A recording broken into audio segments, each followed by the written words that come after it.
Hello, good evening, or merry time of day for wherever you find yourself.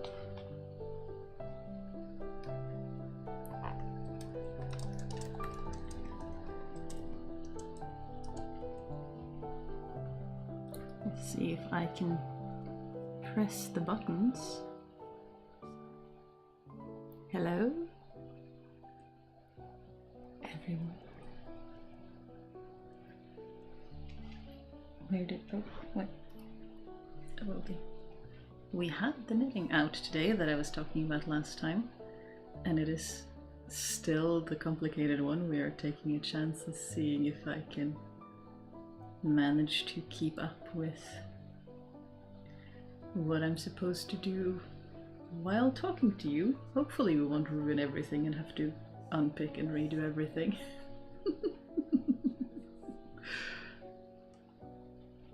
But yes, hello, good evening, merry Tuesday, 2nd of April, second quarter of the year already, and yeah, hello.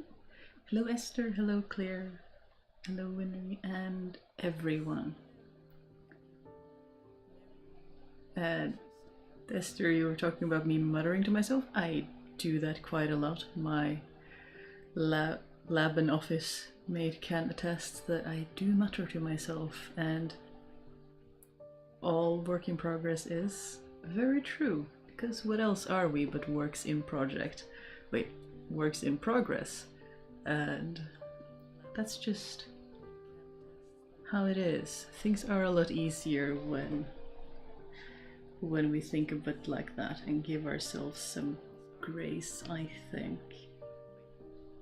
But anyway, what are everyone working on? I am working on a cowl. It's just a long tube out of wool that you pull over your head, and depending on how you feel or what you desire, you can either pull it up over your ears or, you know, pull it down around your neck and be very warm and snug and nice. And it has this, well, I chose to do this. I found this lace pattern for, I think they look like tulips. I don't think it's gonna be an easy time to try to show you because it's very dark. I always choose the best colors for for showing you what I'm working on. Yeah, no, there's no way you can see that, is it? We are doing our best. But they're supposed to be, I think they look like tulips, but they take a long time because they have both. It's a good thing I'm doing it in the round, because I tried doing it back and forth and there are increases and decreases both on the knit side and the purl side, and my brain just did not like that, so now I'm just knitting it on the round, so every side is the knit side, which helps. He is working on a rag rug. Probably not going to do it again. That is also an experience, that is also a knowledge. Yeah, I love the look of, you know, Shetland shawls. I think they are gorgeous, but they do have that increases and decreases both on the knit and the purl side, and I'm not sure if I have the patience for that, but I do admire them greatly. But maybe there will be mostly admiring them on a distance, because counting in reverse on the purl side is a time. And sometimes you just want to chill little project that doesn't require everything from your concentration at a time. Esther is working on ripping out some cotton petticoats used by someone else and harvest the project fabric for patchwork. That is an excellent thing to be doing, and it's nice to have either music or something, podcast or books or company while you're doing that, because it takes time, doesn't it? But it isn't, at least for me, not usually a lot of brain work, so it's nice, relaxing work that can be done. without having to think over hard. Anne is adjusting the width of a waistband. That is also very, very nice. That is one of the reasons I like to try to have adjustable ones, because I find it a bit tedious, but it is not too difficult to do.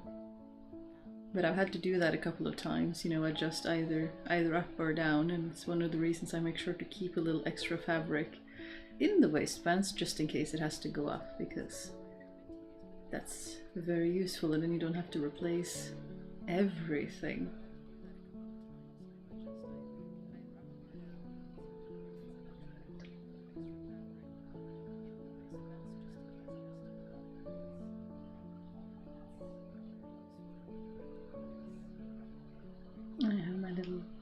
I do like to count using a string. I know stitch markers are a thing, but using a leftover piece of string is what I learned with, and it's what I'm used to, and I do come back to it because stitch markers are excellent for knowing if you are at the beginning of a row or not, but I do like the string too because I can count with it. I can count how many rows I've been going. I can go back in history. I can, like when I was knitting a pair of stockings with regular decreases, I could count and make sure that I was at the right place in the pattern if I was just zoning out. And another thing, I only have 2 balls of yarn left of this wool, so I put in a little green thread when I used up the first ball of yarn, so that I know approximately how far I can go before I need to start doing the rib knit to finish it, and hopefully we will end up with very little leftover yarn. Festive Valkyrie is trying to crochet a short cotton cardigan whilst sewing a shirt and planning to make a ginger mango tea English black. That sounds like a lot. that sounds like a lot to be doing at any one time. Are you perhaps an octopus? That sounds... yeah, I don't think I could handle more than one of those at a time, even if we like jumping back and forth between projects. So that is certainly more management of different projects that I am able to do. And Marianne is working on a shirt, hesitant because the arms may be too tight. Ah, yeah, that can be a challenge. Getting them to fit, especially if one exercises or like changes, and then I know people get frustrated if they had a favorite shirt and then they start exercising to get healthier, and then suddenly their arms are much wider around and they can't fit into their old favorite clothes, and then they are sad. But it's worth it, but at the same time it's sad. But what can we do? I guess we can patch it and add gussets and things in contrasting fun colors if that is something one has fun with. I would at least accept that. I know some people don't like contrasting patches and darns, but I think they're a lot of fun. They show that a garment has been loved and worn and used, and yeah, visible mending is fantastic. Winry says, I admire people who can count while they work. Numbers just fall out of your head. That's very... oh, I can see that being very annoying. I have this thing where, in this case, I'm starting to learn this pattern so I can sort of see where I am at. I don't need to count over much. I look at the pattern and I go, ah, yeah, that's another decrease going there. But sometimes, if I do need to count, I will count sort of visually, where I will sort of imagine in my head like a dot, like 1, 2, 3 in a 3x3 grid if I need to count to 9 instead of actively counting because it's visual. I don't know if anyone else do that, but sometimes that works if I need to count while thinking about something else, but not always. It's not foolproof by any stretch of the imagination. Nerfitiri says, evening. I'm working on finishing the armhole of a sleeveless top, which I burned my finger quite horribly on the iron yesterday. Oh no, that is not very nice. I wish you a speedy recovery. I hope you got some cool water and chilled it down a bit after. That is not fun. Burns are not fun. I have had my fair few of those. You know, I used to work in kitchens, and that's usually what we do when I go reenactment with friends. So we are familiar with fires and heat, and burns are not, yeah, they are no fun. So a very merry speedy recovery to you, and I hope you take care and it doesn't blister too horribly. You're actually doing much better today? Yeah, especially since it was rather painful last night. I'm glad. I'm glad. Burns can be really bothersome, especially if they start blistering and, leaking fluid. But yeah, I'm glad you're feeling better. That is no fun. The sacrifices we make for our craft, isn't it?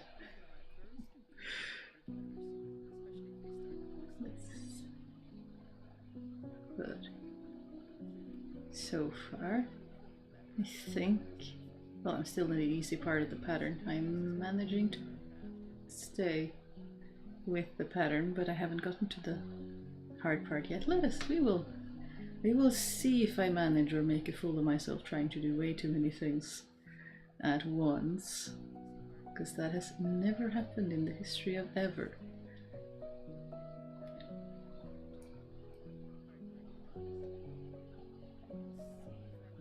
Sometimes I feel like I have very friendly people asking me for advice on sewing books and patterns and what have you, and sometimes I think to myself, you realize that there is a reason that I draft my own patterns, right? And that I do very simple shapes of triangles and rectangles and squares, and I never learned to sew with patterns. I have another friend who used to work who I used to share an office with, and she is far better than me at following patterns and sewing by pattern and by instruction. I just wing it. That's just what I've done my entire life. Just look at a thing and try to learn enough about the technique to just wing it and then learn as I go, because I find that for me, the sooner I get my hands into the thing that I'm trying to learn and trying, the faster I actually learn what is going on, how it works, what's up and down.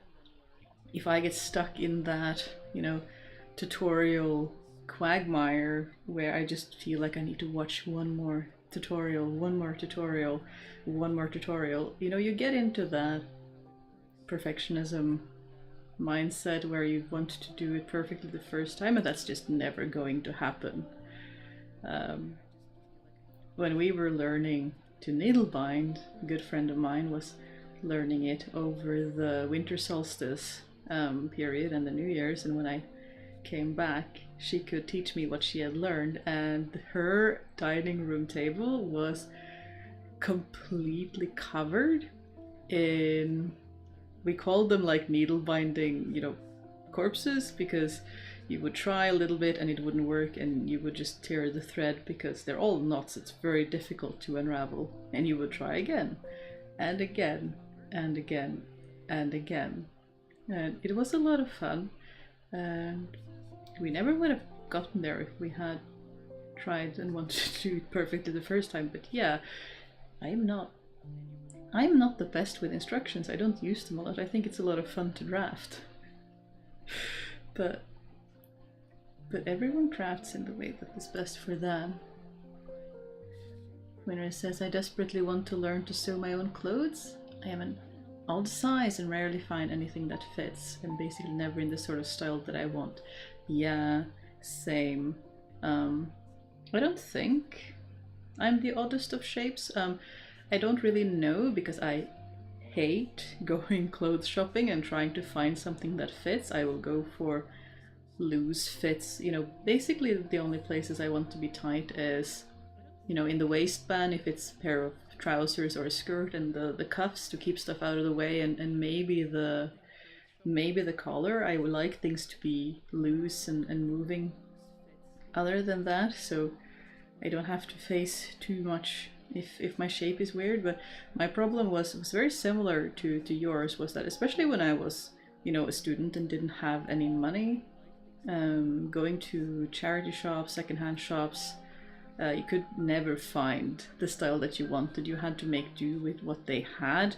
If you were lucky enough to find a couple of things that you could fit onto your body, and that was sort of what you got. And you could modify them a bit and sew on some patches if you wanted to, but it was a very bland style, and I never wanted to, like, even then, like, secondhand shops was what I could afford, and I was fine with that. But whenever I looked in any of the other shops, I would get frustrated, because why would I spend so much money on something that was such low quality, and it wasn't even my style? I didn't even like it, and it was just difficult, you know? So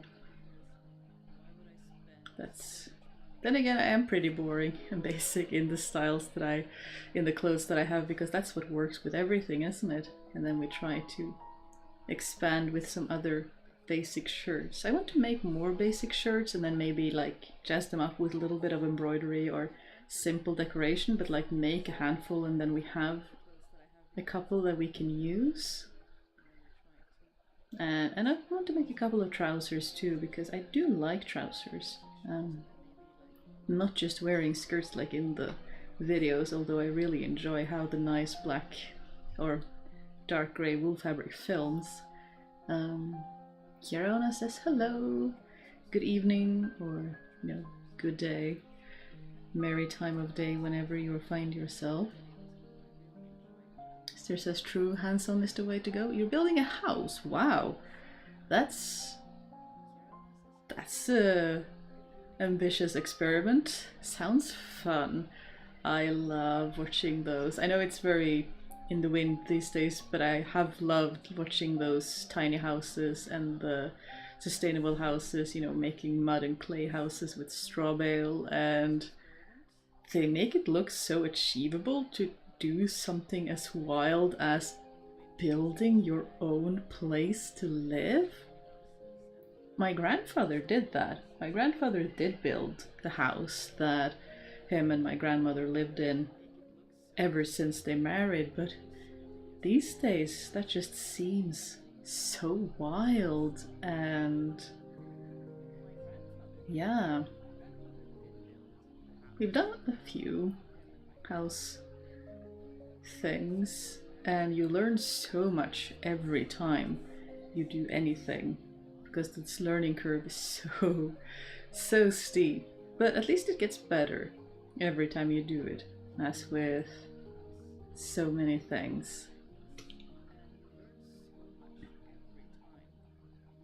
Seems scary though. I would always, like, that is probably a case where I would let myself get a bit bogged down in the weeds and read, because I would want to be so sure that it doesn't fall down on my head again, because how scary would that be? I want everything to be up to code and safe and healthy for everything. You can't use secondhand shops because you're sensitive to fragrances. I can understand that. Yeah, detergents do have scents that last for a long time, and that can be very frustrating. I know fabric softeners as well, which I never have used. I think they're a waste of money for me at least, and we know that they coat the fabric fibers with things instead, so it hasn't actually even been working in the way that we want. But yeah, I don't like fragrances. I can manage, like I can run through a place if it has a lot of fragrances and hopefully don't get a migraine by the time I run out, but I don't like them. I prefer to keep things low, like a little bit of flowers as much as it goes. Like I do enjoy if the lilac or the roses are blooming and you can smell that they are blooming when you open a window, but that's about as far as I will go in terms of fragrances. I keep it very go. Karen says she will go into a clothes shop and go, oh, I would like this a whole lot more if it were only, yeah, and then insert a long list of qualities, and then it's like, why would I spend so much money on this thing that doesn't even fulfill what I want in a garment. It doesn't make sense, and yet at the same time we do need clothes. We can't run around without clothes, gets awfully cold and get awfully sunburned and people look at you funny. So it's this annoying balance of I need clothes, but I also don't like anything in the shops. Dryer sheets are terrible. Yeah, I don't know if that is it's not a thing in Norway as far as I know. I don't think they've come here yet. Then again, I don't study the detergent shelf very thoroughly. I just look for the brand I usually go for and I use it, and it's several months until I need more, because if you read the dosage, you're only supposed to use a little bit, and it lasts a very long time. It's very strong.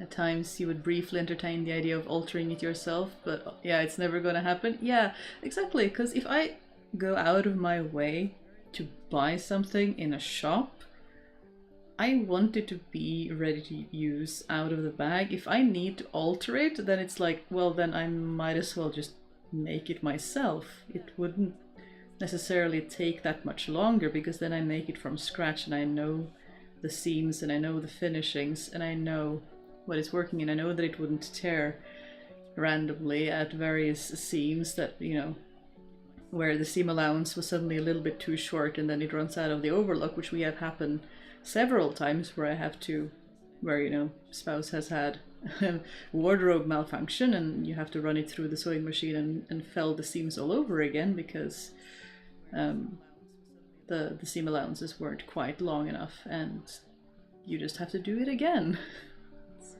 Super frustrating. Nerpiteri has had issues with perfumes too. Yeah, it can be a lot of work to get the smell out. It's always frustrating when you're on the bus and someone sits next to you and they're very, very perfumed. Like, I don't want to be rude, but at the same time I'm struggling to breathe. I would usually, you know, dig my nose into my scarf at that point because that did help, but yeah, it can be challenging to engage with people who are very strongly scented.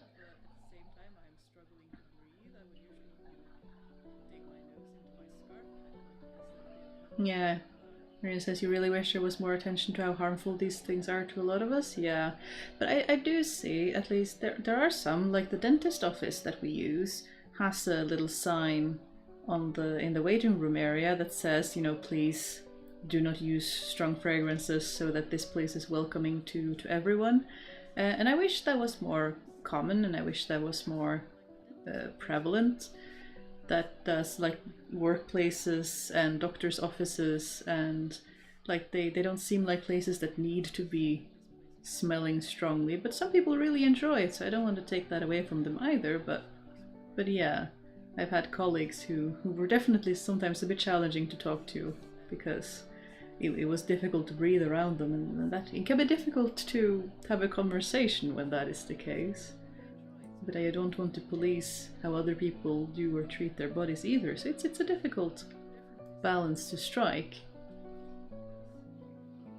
Kirana says you gave up on using fabric softener years ago. If I really need to, I'll use hair conditioner. Yeah, hair conditioner works. I generally use vinegar if I need to add anything to a fabric or feel that it needs to be cleaned additionally, but generally I don't really use anything. It doesn't really need it. It's mostly just perfume with a plasticky casing on top of it, which not really something I have a need for. Like, the clothes are clean. I am happy that the clothes are clean.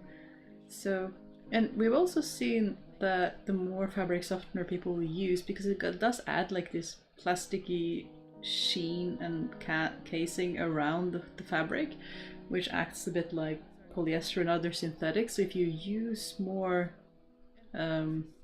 fabric softener, the clothes also get smelly faster, and then people use more fabric softener because the clothes are smelly and they don't want them to be smelly, and more fabric softener and more smelly and more fabric softener, which, I mean, sure, it's an excellent business model in terms of getting people to buy more of your product, but it doesn't seem that nice for the consumer in the long run.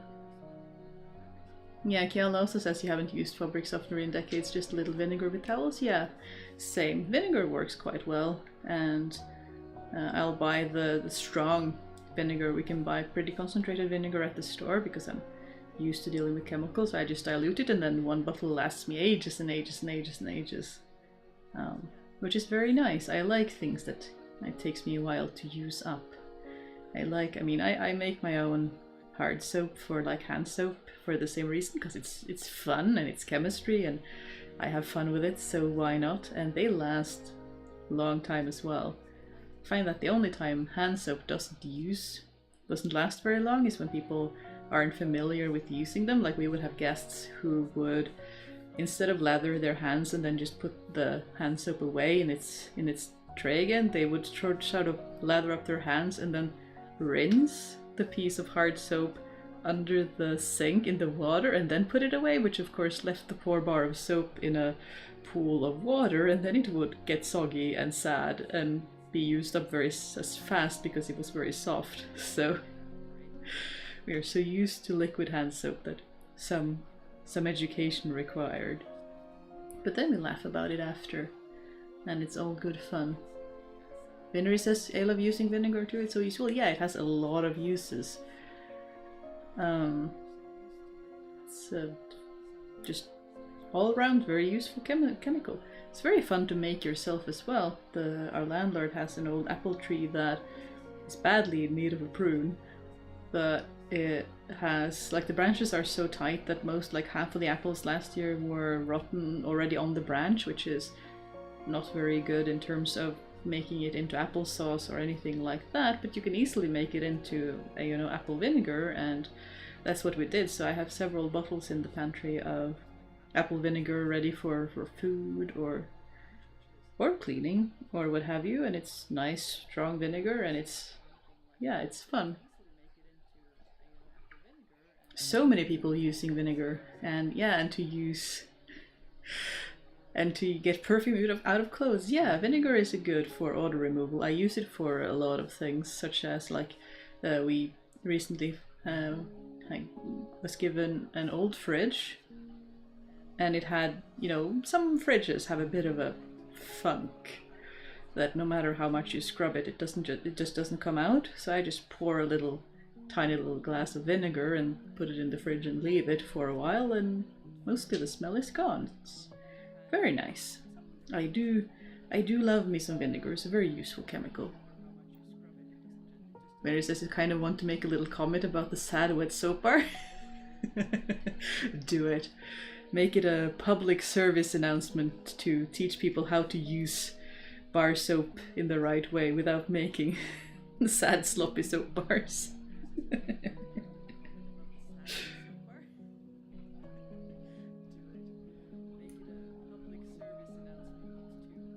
But it's fun too. Like there was a time before this channel where I thought I could use my chemistry skills to make some soap bars and make a little business selling handmade soap, because that was a thing and I enjoyed watching people who did that. But as people who have businesses will know, if you have tried to make anything, like having stock that runs out, because handmade soap without any conservatives does run out. Like when you leave a little bit of oil in the soap bar to make it moisturizing and not dry out your hands, that oil can go rancid, and that is not very nice. And if you use essential oils rather than synthetic oils, that also they leave the soap pretty fast, and you don't have a very smelly soap. And then there's the ethics of, shall we use acres and acres and acres of lavenders and roses to make essential oil, or have this very concentrated synthetic scent that takes up a lot less resources? So there were all these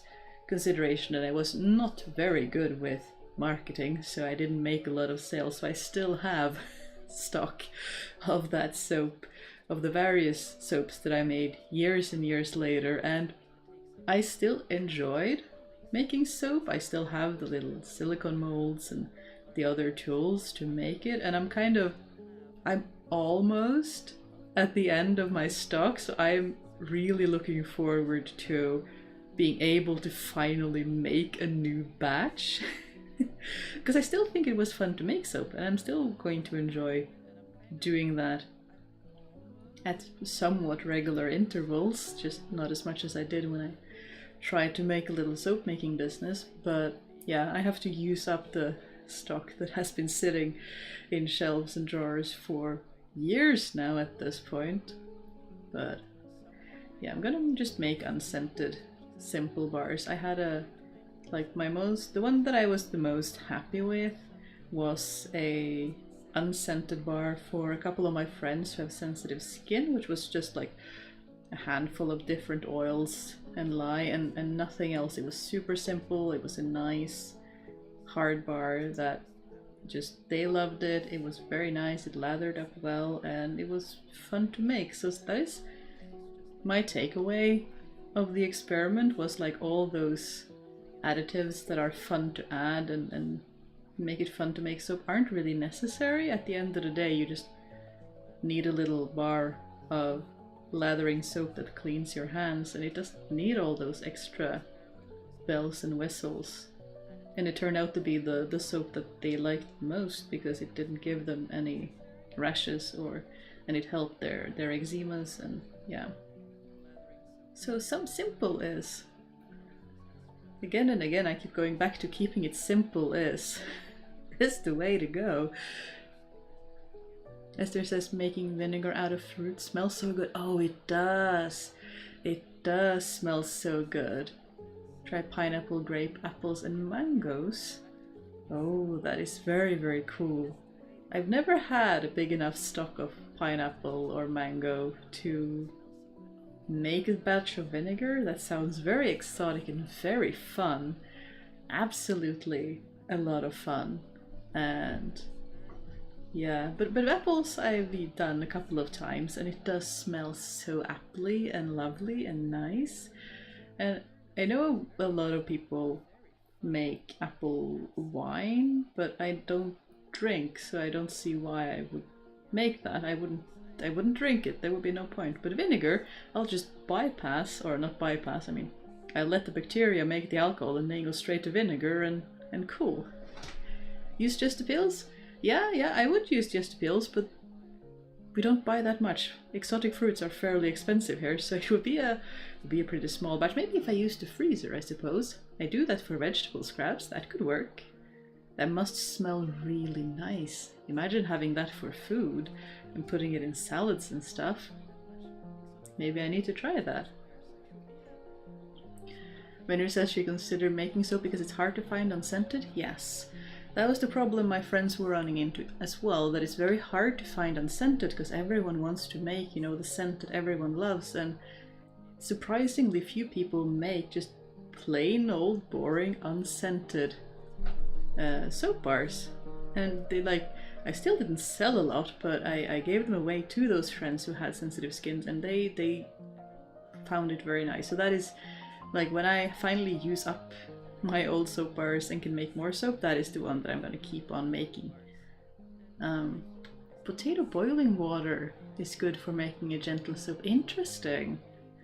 I've heard a couple of different, I think people talk about the rinsing water when you wash rice as well, that the starches in those make a nice gentle soap. I've heard about a couple of those things and it's interesting. I haven't tried too many of them, but there's so many interesting tips and advice that people used to do when soap was a lot more valuable and scarce than it is now.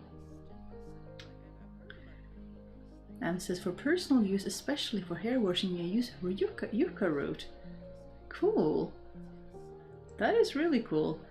I'll be honest, I've tried a couple of different things for washing my hair, and I have never found one that even after months doesn't leave it very oily and greasy.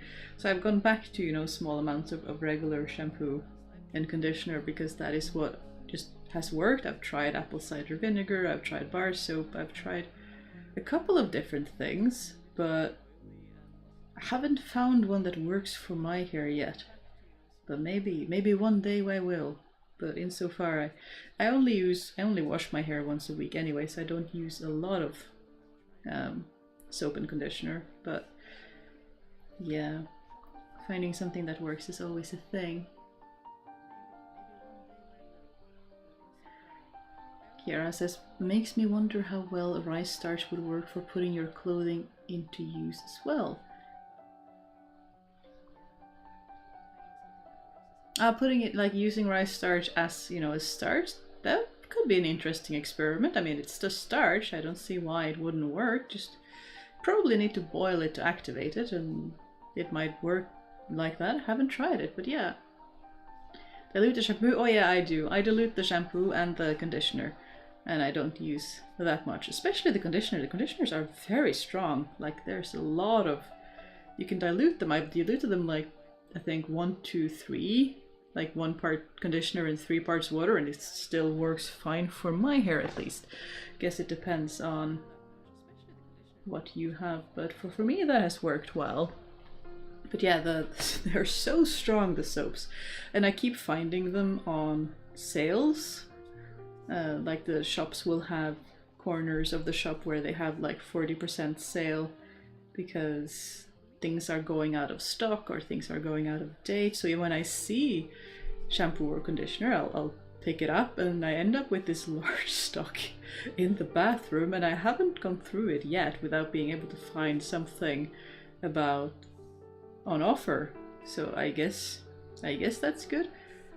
And sometimes I get like people clean up their bathroom as well, and they give it to us, and yeah, I haven't bought it in a long time. But yeah, a lot of the soaps that we buy today are so much more concentrated than they used to be, and people don't realize and use a large amount, but they work really well without using a lot.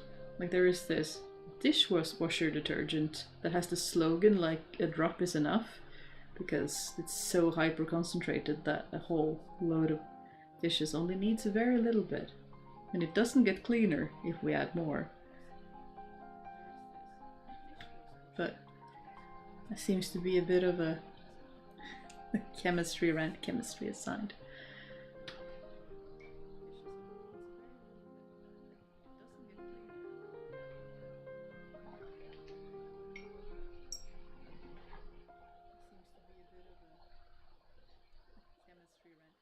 Where was it? Nice. Don't think I've made a blunder yet with pattern, but time will tell if I manage to keep it up. Marianne says, I sometimes use dry shampoo and it's look like it's just starch and gas in the spray. Wonder if you can make it yourself. I have heard about people making their own dry shampoo. I haven't tried it myself because I don't use dry shampoo a lot. I know a lot of people do and enjoy it. I haven't tried it, but it's worth giving it a try. I think people have, like, I've seen some people have, I think, a little spice shaker or like sugar shaker and sort of try to add it directly onto the scalp, because like with so many things, like, you don't necessarily want to add the whole to the hole here. Maybe it just needs a little bit where you need it, but I haven't personally tried it, so you'll have to give it a go and report back to us with the results of your experiments. Esther says starch water after cooking rice is great for starching cottons. Do it in India, especially in the southern peninsula. Cool! That is really cool. I will admit I am a bad Victorian or historical reenactor, and I don't do a lot of starching. Don't do a lot of ironing, but it's really cool that people are using it and doing it and finding these solutions where they find something that was surplus in one process and becomes a bonus and a use thing in another. I did hear about, because I do have inside this braid that, you know, braids are useful, because I hear people say that short hair is easy to care for, but when I tried it at one point, I was like, this is annoying, all this hair keeps going into my eyes and I need to use all these bobby pins, and elastics and what have you to keep it out of my hair, and it kept growing longer and was annoying in different ways, whereas long hair, just throw it in a braid and forget about it. Fantastic. But I was gonna say, there are some waves, like some light curls going on that I just don't treat very well. And I have heard that if you like boil linseeds and get that gel and you sieve it out, you can use that as a curling gel, that you know, the kind that you put in after you shower and you put in gel and you scrunch it and the curls get better. I'm not awfully good about beauty routines because I find them a hassle and I want to just clean myself and then leave and then go on with my life. I don't want to do all these other things, personally at least. But I've heard about that, which sounds intriguing, and I kind of want to try it, but I also know that I can't keep up with any beauty routine without beyond, you know, brushing my teeth and brushing my hair. That's about where as far as we go. Joe confirms that you can use dry shampoo by just using starch. So Henry says, feline observer just came by to check on my work. Excellent. It's nice to make sure that the manager checks in on your work once in a while. Rasool clay is very good as hair shampoo replacement too. Interesting. I have not heard about that, and I don't have access to that, but it's so cool that we have different things in different parts of the world. Emma says they're in a work meeting right now as well while making a Sashiko thimble. Very new to Sashiko. That sounds cool. And nice that you can be doing stuff while having a work meeting. That does bode well for good brains. I've seen a couple of Sashiko thimbles and they're really cool. I have a book somewhere about it, and there are so many gorgeous patterns, like, oh my goodness, so many hexagons, because after all, hexagons are the bestagons. But I think they call them turtle shell, but yeah, they are super cool, super gorgeous. I haven't looked into that book in a long time, but there are a lot of really cool pattern. Truth does mention a flaxseed, also wonderful. Yes, boil it in a couple of cups of water till it's thick, about 10 minutes.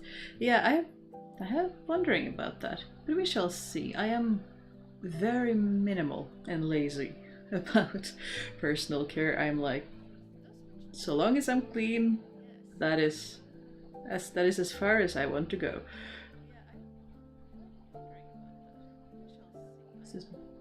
True says your hair is now to the middle of your back, and I was just shooting for less hair falling out. Cool.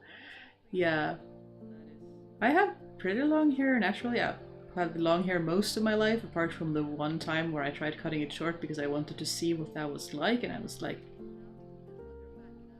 it's cool, but I personally find it easier to just throw my hair in a braid and get on with my day, but you do you.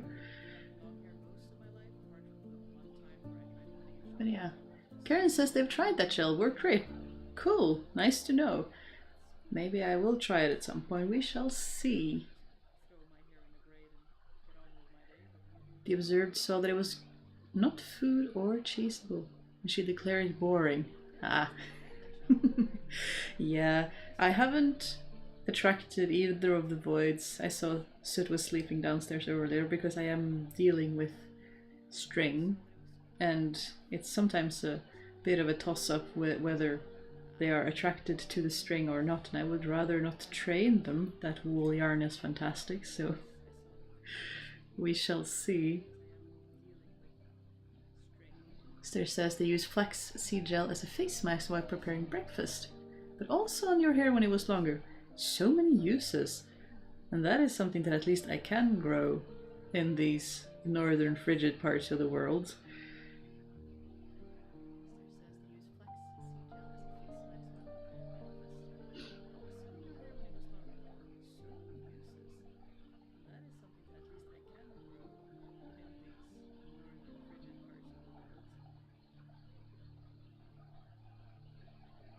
Yeah, only wash hair every other week or so, that way I don't spend too much time on it. Yeah, I don't want to spend too much time on it.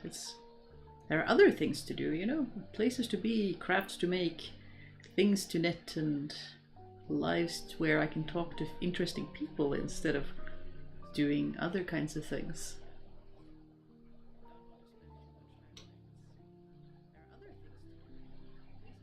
You guys use quite a lot traditionally as a soap within your tribe. That is very cool, Arn. That is very cool to hear the different things people are doing to take care of their hair and their body locally. There are so many different practices that seems to get sort of forgotten and thrown by the wayside in the whole industrialization and globalization of everything. There are so many interesting ways that work. Like there's never a one size fits all for anything.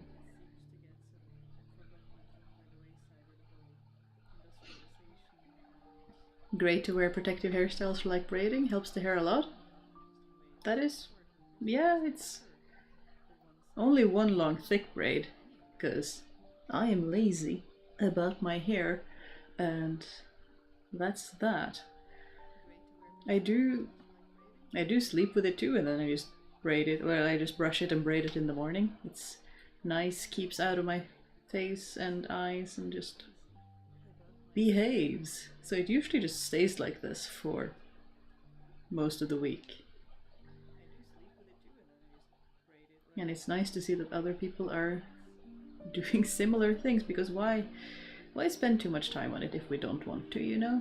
And I did learn from Morgan Donner the trick, which I will be using anytime if I visit reenactments, to getting just ribbons to stick in the hair, which is to braid them into the hair, like not just twist them around at the bottom, but start by braiding them in a little bit further up, and they are so much more secure now than they ever were, and I love it. It means that when I run through my stack of old wonky elastics, I won't have to buy new ones, because I can just put a ribbon in my hair and we can go about our day without having to buy more elastic, and then I don't have to ruin a lot of elastics, and because a ribbon doesn't break in the same way an elastic does. I love that. Ellie said my hair as its longest was down to my hips, but I got to cut it to my jawline to see how it was, and I hated it. I got a lot of gender dysphoria. Oh, interesting. Also got greasy faster and was always in my face. Yeah, I agree about the greasy faster. I had that same thing too, and also that it was in my face all the time, and I had to use all these extra things to deal with that. Like before, again, I could just throw it in a braid and go on about my day, but with short hair you can't do that. It doesn't fit in a braid. Everything is out of the braid, so you need to use bobby pins and clips and hair stuff, and no, that was not for me. That is someone else's style. I'm sorry you had gender dysphoria from that. That is not fortunate, but at least hair grows out again. We can grow it out again and go back to what we prefer. But yeah, I've had hair down to my hips as well, and it's not quite there yet. I'm still growing it out from when I tried to cut it, but it's getting there. But it's also not something that I bother too much with. It will do what it will do. Hannah says hello, and in the middle of dinner. Well, apologies. I am of the plebeians who eat dinner early, so I'm used to eating dinner at 3:30 or 4. So, as we would say in Norway, fint folk spiser seint. You know, higher. What would that be? Like, wealthier people eat later, which is a thing.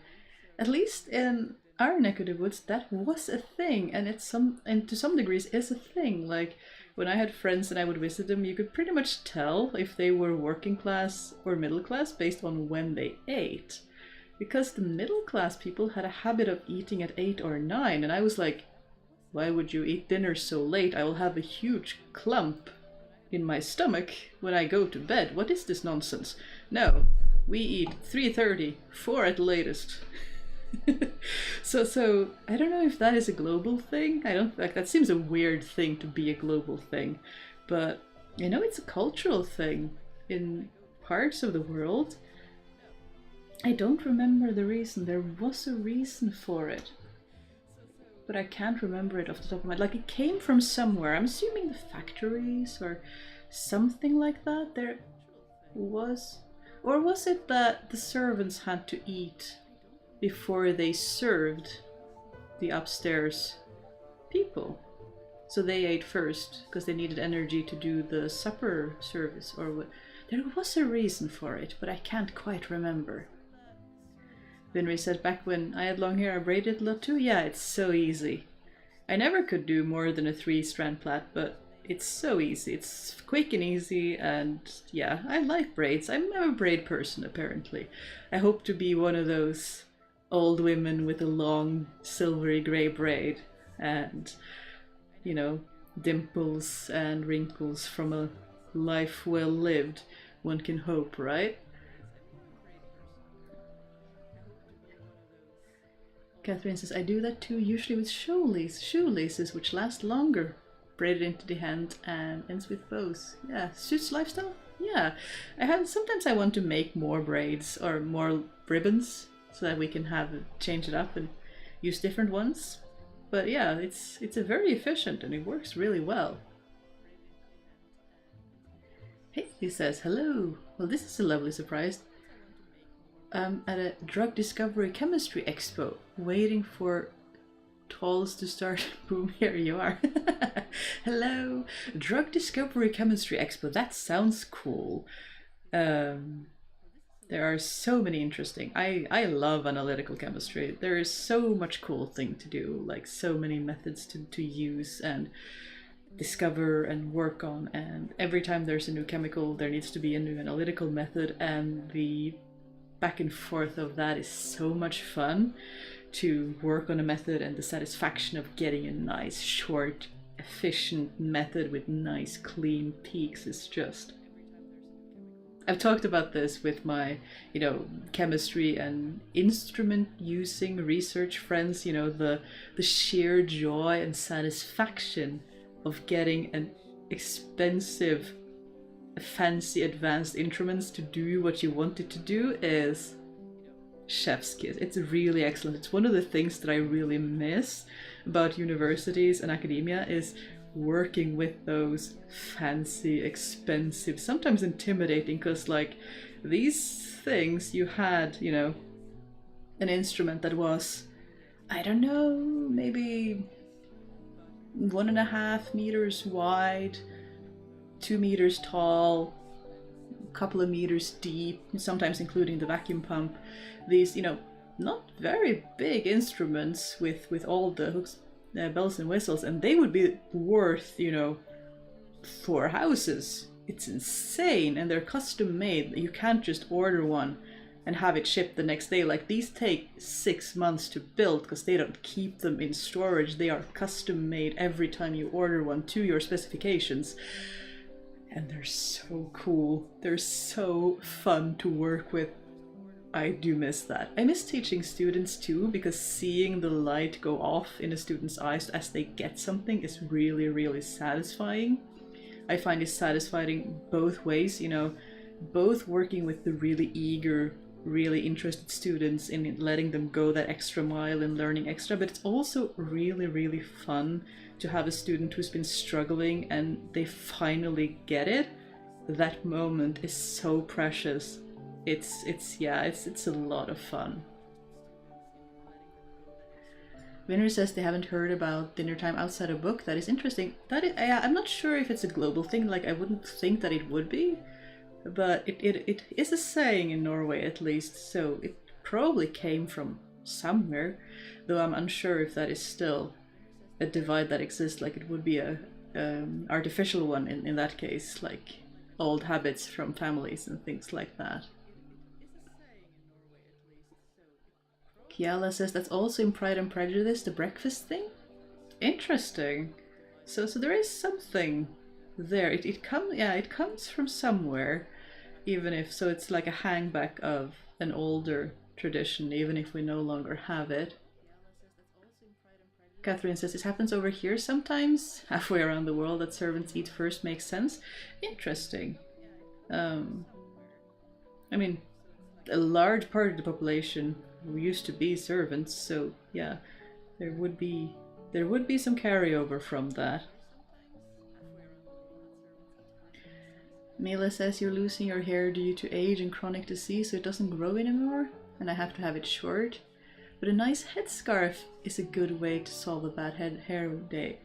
That does sound like a lovely way to solve that. There are so many amazing headscarves these days, like beautiful, silky, and I've seen a lot of creative ways of like tying them so it looks like a braid.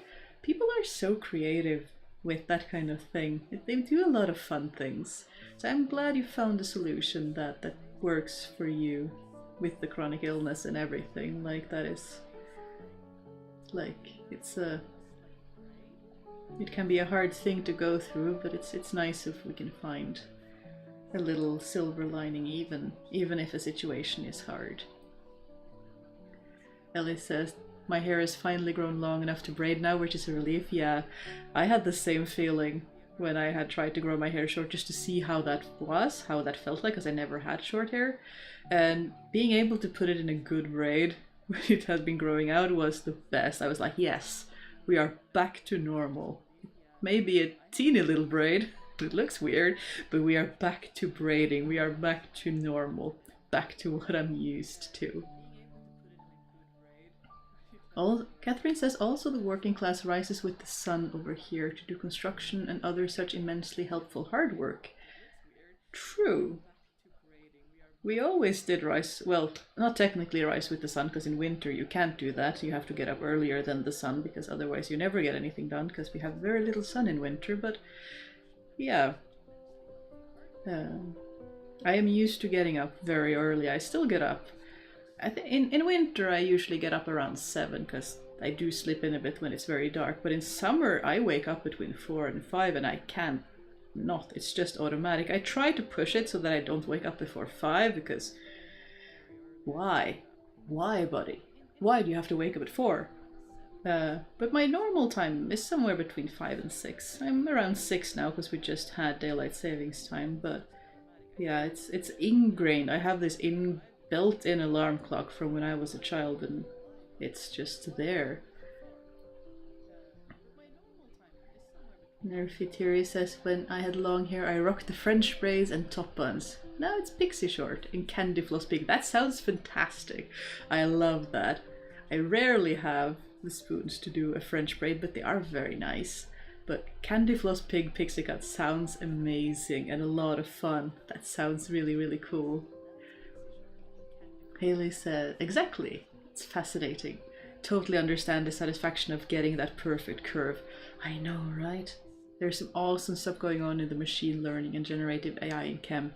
Yeah, it would be nice to get AI for learning to do the integration of the curves, which is very niche. I know a lot of you probably aren't gonna get that. For a couple of you who will, it's like, because when I did my PhD, you still had to go, like, you could train it to sort of learn what you were wanted to in terms of peaks, which peaks it should integrate to calculate. You do it to calculate the concentration of what is in your samples. So this is what you do with the analytical software, so that you get a concentration out at the other end.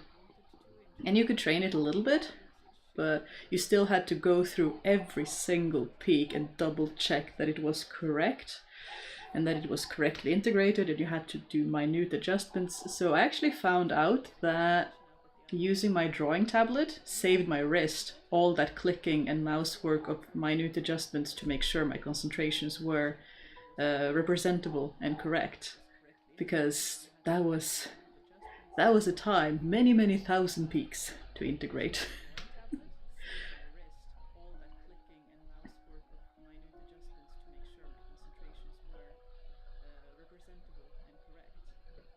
Catherine says, European supper time used to be then, half a century ago, 8 or 9 p.m. That is very late, yeah. But I think that is for the, yeah. And depending on where you are in Europe too, because there's a lot of differences. Mikaela says, in Finland, dinner time is around 5. Yeah. I think it depends on when people come home from work a lot of the time too. Esther says turbans look so exotic. You've downloaded a knitting pattern for one somewhere. They look a lot of fun. And I've seen people, put nice brooches and decorate them with bling, and there are so many cool ways of doing that. And where are we?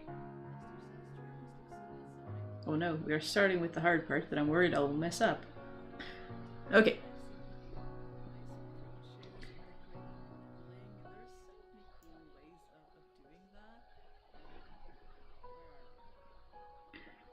Vinry says that my observer has informed me that it is time for the union mandate play break.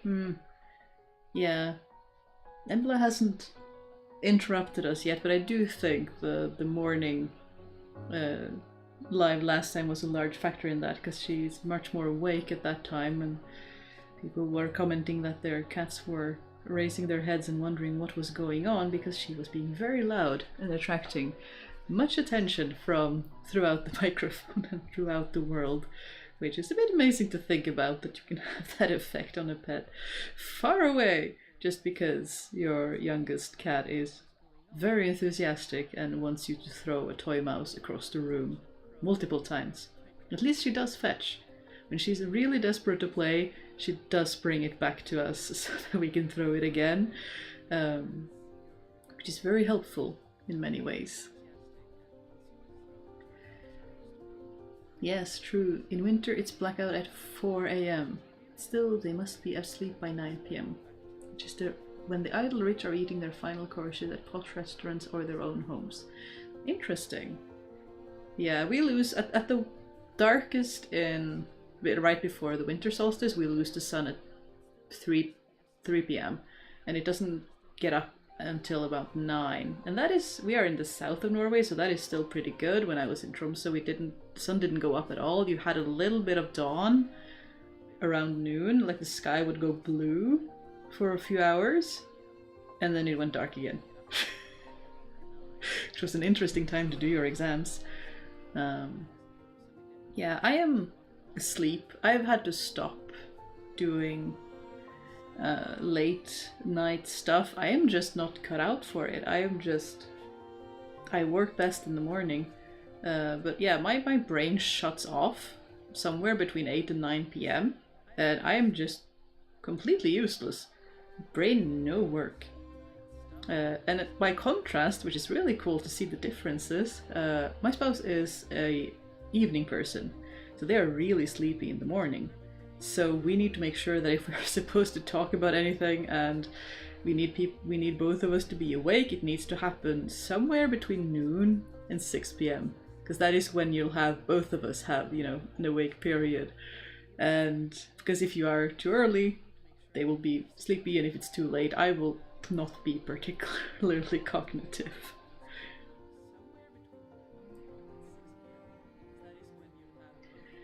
Catherine asks, is anyone hearing voices, birds, and a dog, or are you hearing things? Interesting.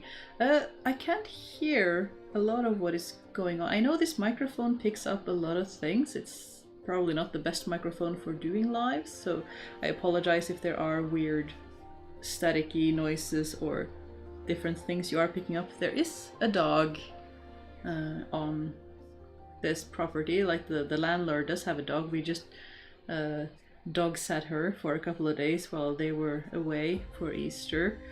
She's a very nice guard dog. Like, she's very nice. She's very happy to go for walks, but she has just had her mating period, during which she spends a couple of weeks howling incessantly, which can be a challenge when you do things with microphones. But she's very sweet. It only lasts for a little bit and then it's alright. But since I'm having the headset in order to, so that when I play music for you, you shouldn't get a double echoey thing, because if I turn off my headset, it'll play from the speakers, which means that it will be playing to you both through the computer and through the microphone, which is picking up my voice, which I imagine would be very annoying for you. So when I have them in, I can't very well hear if there are dogs outside and things going on. So if you hear that, I apologize, but it could be that she's barking at someone coming into the driveway or something like that.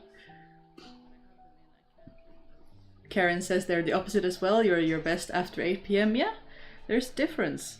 There is a difference, and people can't really help it. Like, you can try to change it, you can try to adapt to, because there is no getting around that society is kindest to morning people. Like, there's some weird moral aspect to getting up at dawn. We have this weird view as if doing the same amount of work in the evening is not just as good as doing it in the morning. So I am very lucky there in that I am part of the people who are not stigmatized, because I just happen to function in the morning, which is a weird thing to treat people weirdly on. And yeah, can confirm my spouse does just as much work just in the evening as opposed to me doing it in the morning, so there's no real difference. Just society looks at it weird, so you'll get no no weird side eyes from me.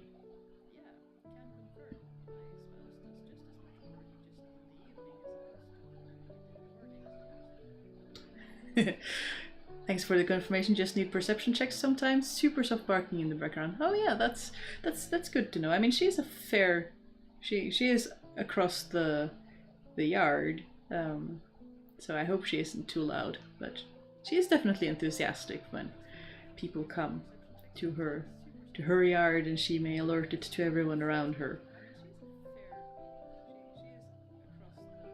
But it would be nice to have a microphone that didn't pick up everything that happened around it, but maybe at some point we will see.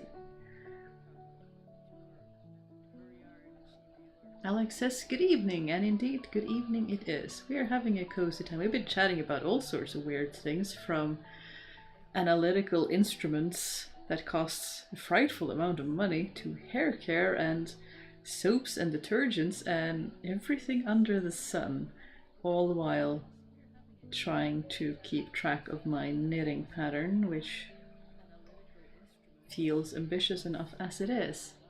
Alistair as well says hello. Hello.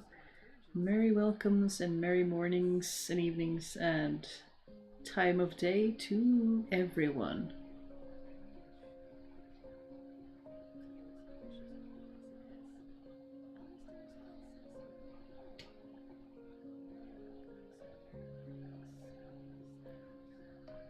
One day I will learn to not knit in such dark colors, but the results look so nice.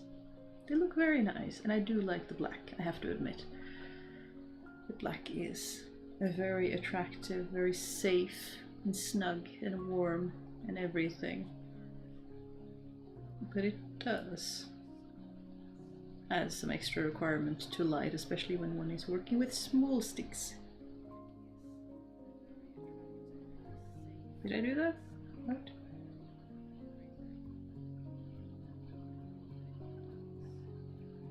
Why are you? Why is there an extra stitch there?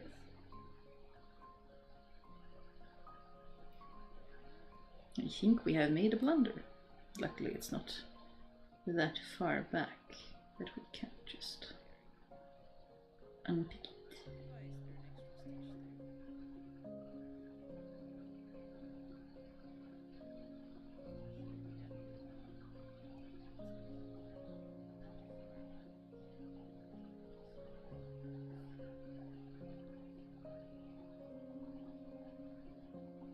Aha, I see. It's earlier than that.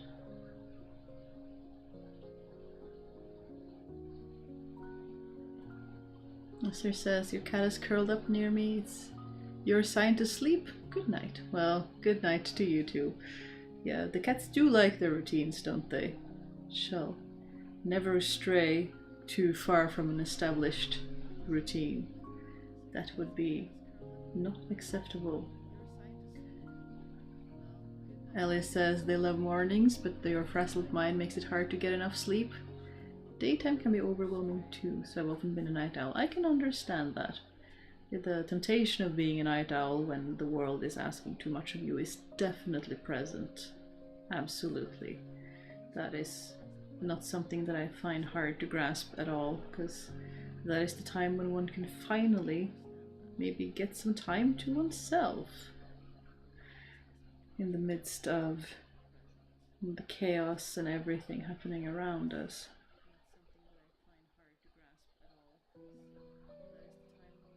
Madam, what have you done?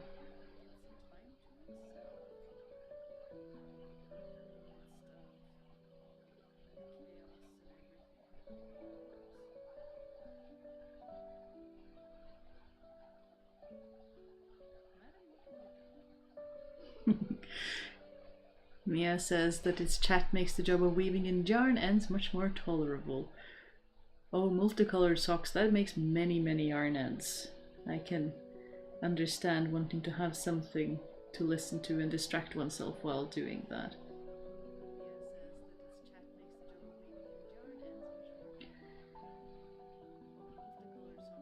Winner says my default sleep schedule is very weird compared to a normal. I do best when I wake up in the very late evening and stay up until the afternoon when you sleep. Well, whatever works for you. So long as it works for you and your schedule and whatever you do for daytime things, I don't see why that should be anyone's business, frankly. It's whatever works should be whatever people get to do, I think. Because why do we have to police? It seems so weird to be policing that kind of thing if you are functioning.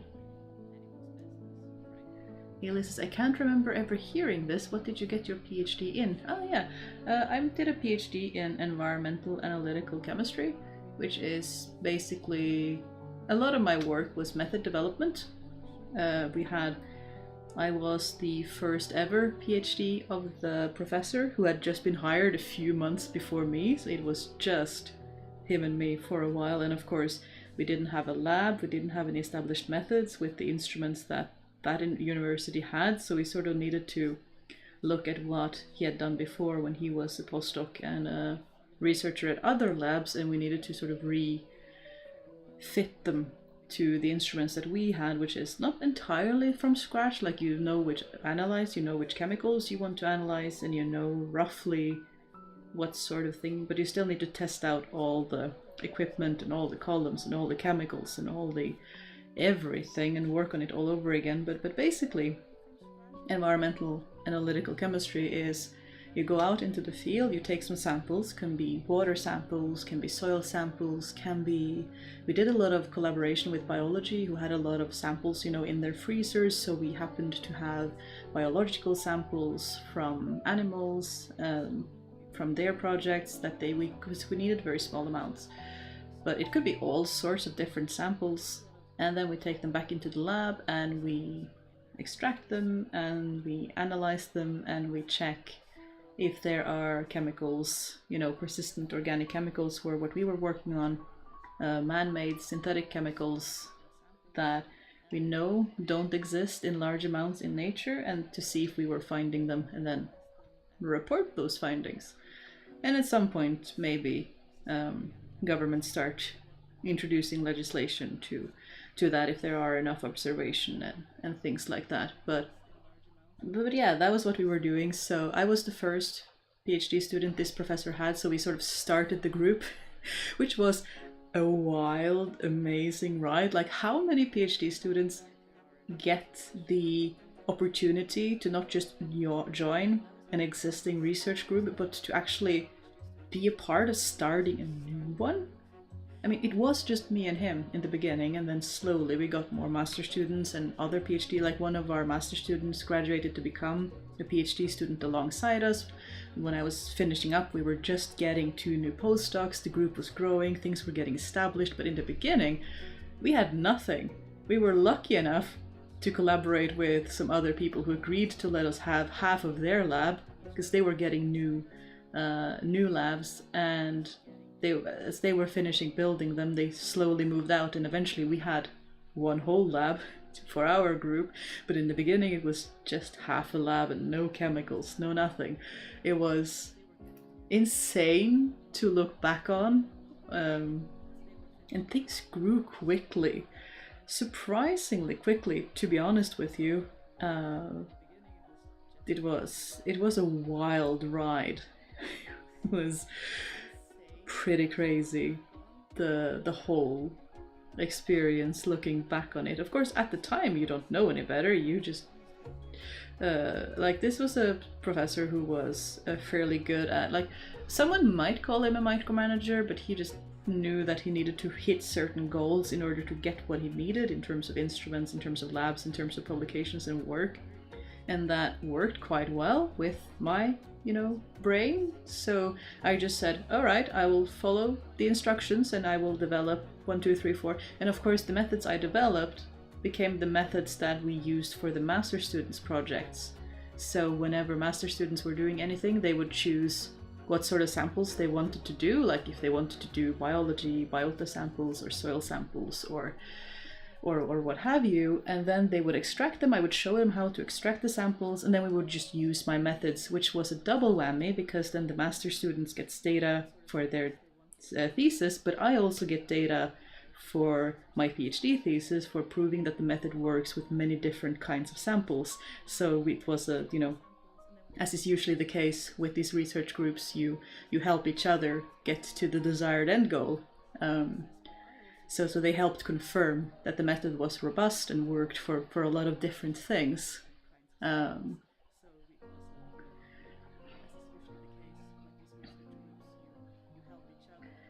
Haley says, I wanted to do your master's at the University of Tromsø, but I had to have $40,000 saved up, so you stayed in the US? Yeah, that's a lot of money. That's a lot of money.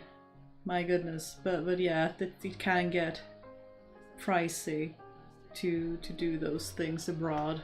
It's scary. I did my bachelor's in Tromsø. It was really nice, which doesn't help you at all, I'm afraid, but it's a super nice university. They're very sweet. I would have stayed there for my master's, but they didn't have analytical chemistry as a degree, as a master degree, because they're fairly small. They had organic chemistry and theoretical chemistry and inorganic chemistry, I seem to remember. They also had structural chemistry, like computer models to figure out how they look in 3D and not just as a chemical. But I wanted to, like, I realized over the course of my bachelor's that I would like to do a analytical chemistry, so then I moved to do that, and it was an adventure. My goodness, like, I learned a lot and we had a lot of fun doing I enjoy analytical chemistry. It's a cool, it's a bit of like, it's like detective work in a way, finding the chemicals and figuring out what the chemical is and all sorts of things. So I think it can be a lot of fun.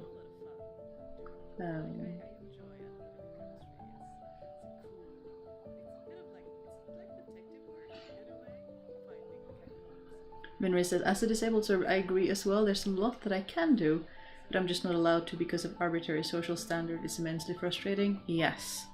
It's so true and so frustrating. Like, there are especially with the internet today, enabling people to work from home, to work in different socials, like at different times. Like, why do we have to force everyone into the office? We saw with the pandemic that a lot can be done from home. Why aren't we allowing it more? It makes no sense to me that we are forcing people to work in offices when we could be letting so many more people, fulfill, do what they are good at and do good things if they were just given the chance to do stuff. It never made any sense to me. Like, why do we have to? Because we lose a lot of resources in society that could be utilized so much better if we just let people work when they are able. I struggle with the same thing as well. When I had a full-time job as a PhD student, I didn't have much spoons for anything else. I would come home and pretty much collapse, have dinner, spoon-fed by my spouse, and then go to bed. And I don't function well in that sort of situation, but there are so many things that was one of the reasons that I felt like I needed to try to build a channel and an income and see if I could make it work from home, because during the pandemic, of course, I was allowed to finish writing my PhD. The pandemic happened just as I had finished analyzing the last of my sample, and I was just heading into that one last year of purely writing, finishing up the thesis, writing up the draft, sending it in for review and all of those things. And I worked so much better, my brain worked so much better. I discovered that I had spoons and resources, and I had free time in a way that I never knew that I could have extra spoons just from working from home. I was working similar or more hours, but being able to do it from the comfort of my own home was doing so much for my brain. I didn't have to worry about people barging into the office to just ask something while you're in the middle of focusing on something. And yeah, I like a full-time job in an office setting where you have to commute back and forth is just, I wouldn't have free time. I would just be exhausted. And I know a lot of people have it like that and end up disabled because there's no accommodations made for them, where with easy accommodations they could be really resourceful, impactful, contributing members of society if we just let them. I don't understand it. It frustrates me to no end. Why with the internet and computers and Zoom meetings and whatever does everyone have to be in the office all the time? It makes no sense. Why does work have to be done from, in Norway, 8 to 4 when some people work better in the evening? I just listening to me rant about chemistry is really fun. It's a glimpse into a world that I know nothing about. I'm glad. There's more chemistry coming, because with the Ask Textile History stuff, I do get chemistry questions, and y'all asked for it, so y'all are gonna get it. And you can't blame me, those of you who get chemistry-induced traumas from flashbacks from high school and struggling with things, because you asked for it, so you're gonna get it.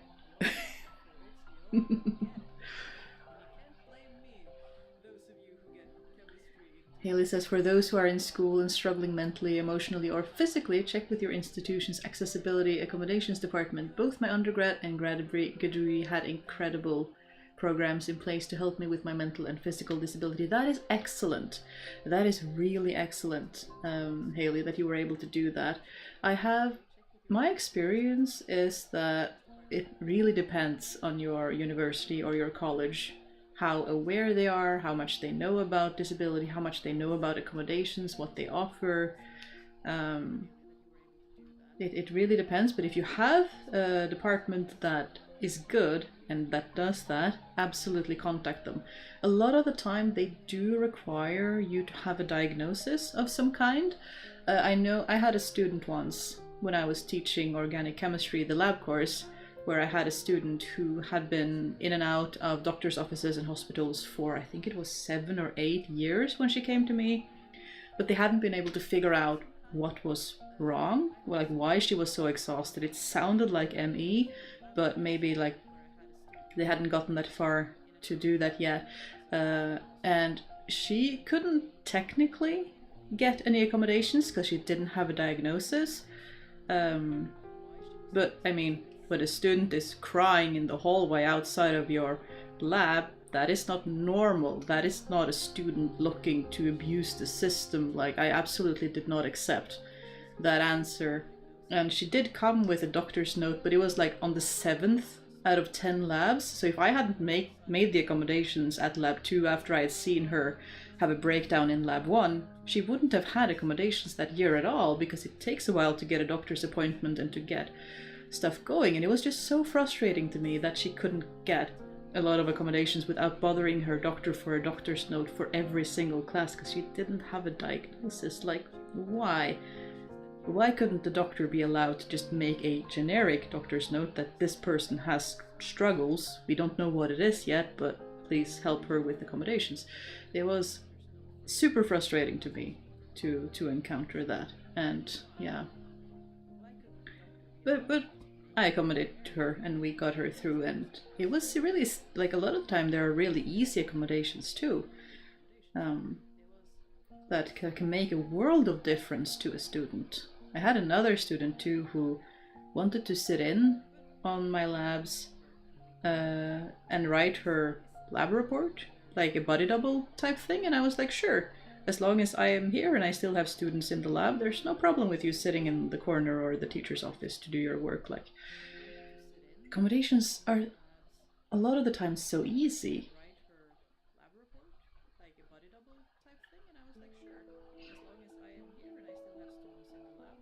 Yeah, you couldn't continue with labs or ecology because of your physical disabilities. You were in marketing, but you're still in the sciences.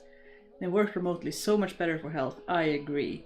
I miss the lab work and instruments like I talked about before, but my health is a lot better not being physically in an office, at least. Textile history videos are your favorite. I'm so glad. It has been a very successful series so far. I think I need to work more on them. They are a lot of fun for me to do as well, because you actually ask something and I actually get to answer it.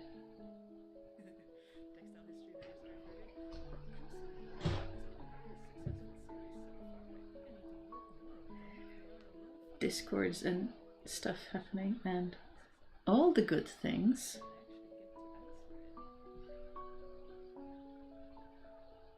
Forest green and purples and no.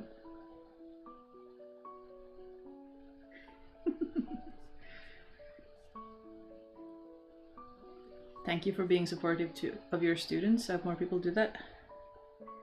I have been on the other end though, Haley, to be honest with you, and I find it really frustrating that these things are so dependent on who you meet.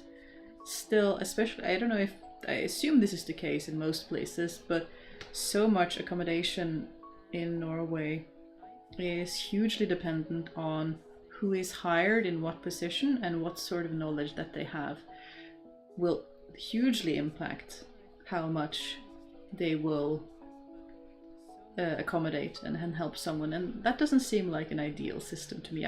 But I think things are getting better. I hope things are slowly getting better. It's frustrating how slow it is sometimes, but it is slowly getting better. I mean, 10-15 years ago these things weren't even on the radar, and people were still saying if you can't do it without accommodations you shouldn't be doing it at all, which is ridiculous. Absolutely ridiculous. A wonderful day? Have a wonderful day too. Off to the conference to try to look professional. Good luck. I was never very good at that. I would hide in the corner and not be good at doing the social mingling, which is hard. And then you get found out by other people who are also not good at mingling, and you end up in a little awkward crowd in the corner and hopefully have a decent time. So good luck at the conference, having fun times. And no hate on hand-sewn wool skirts. That is excellent. Wool skirts are fantastic for professional attire. They are nice and thermoregulated, and they can keep their suits. A good suit can be nice, but so can a good wool skirt.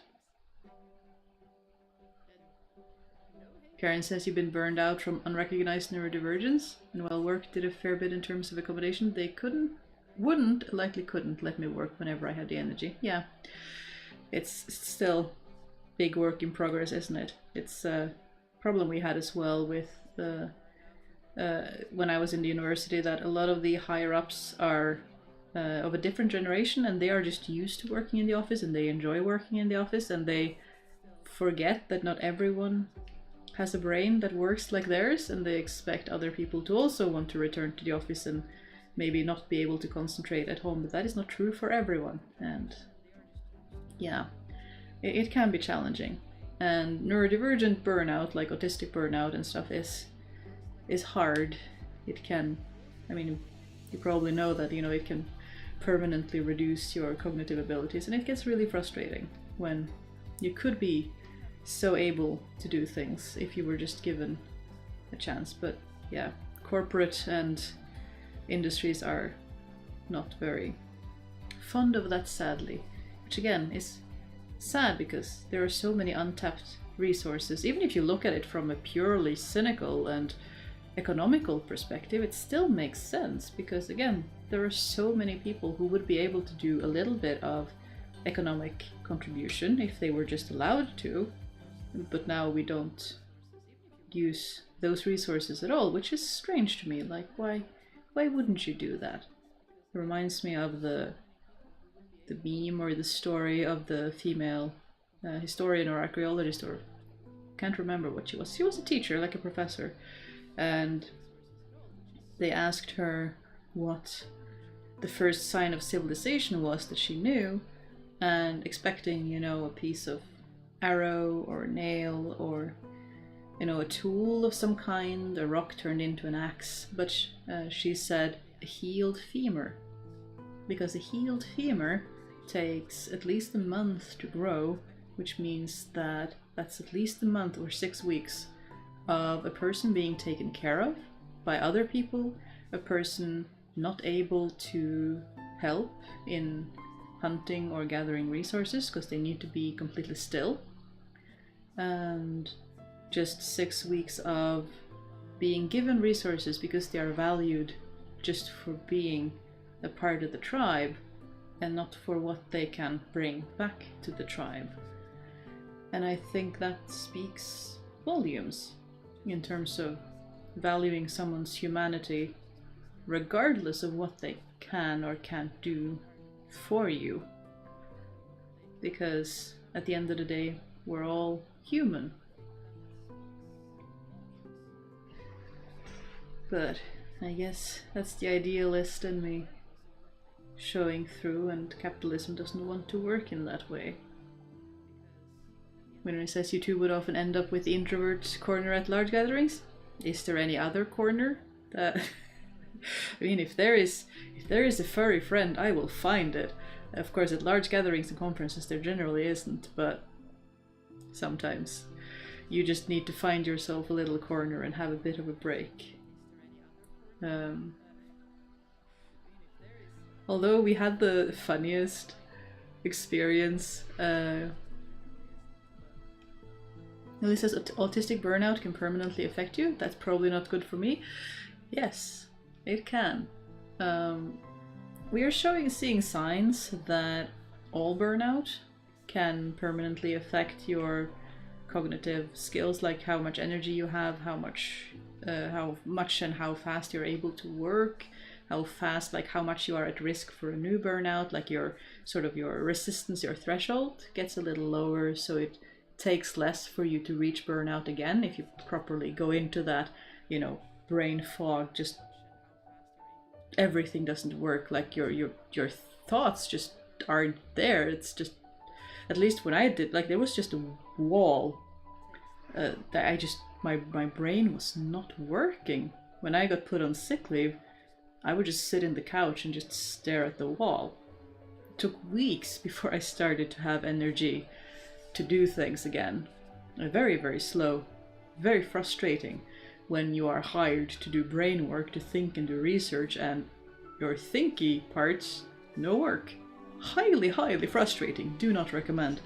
But yeah, there is, we are starting to see in the research that is being done that it can have a permanent effect, like you permanently have a reduced ability to do the things that you want to do, which is not nice. And of course autistic burnout as well can affect your cognitive skills, it can affect your coping skills, which, I mean, I've heard other autistic people talk about regressing in terms of masking and being able to deal with work situations and social situations, because they just get so exhausted that they go back to not being able to use those skills, and that can be very challenging.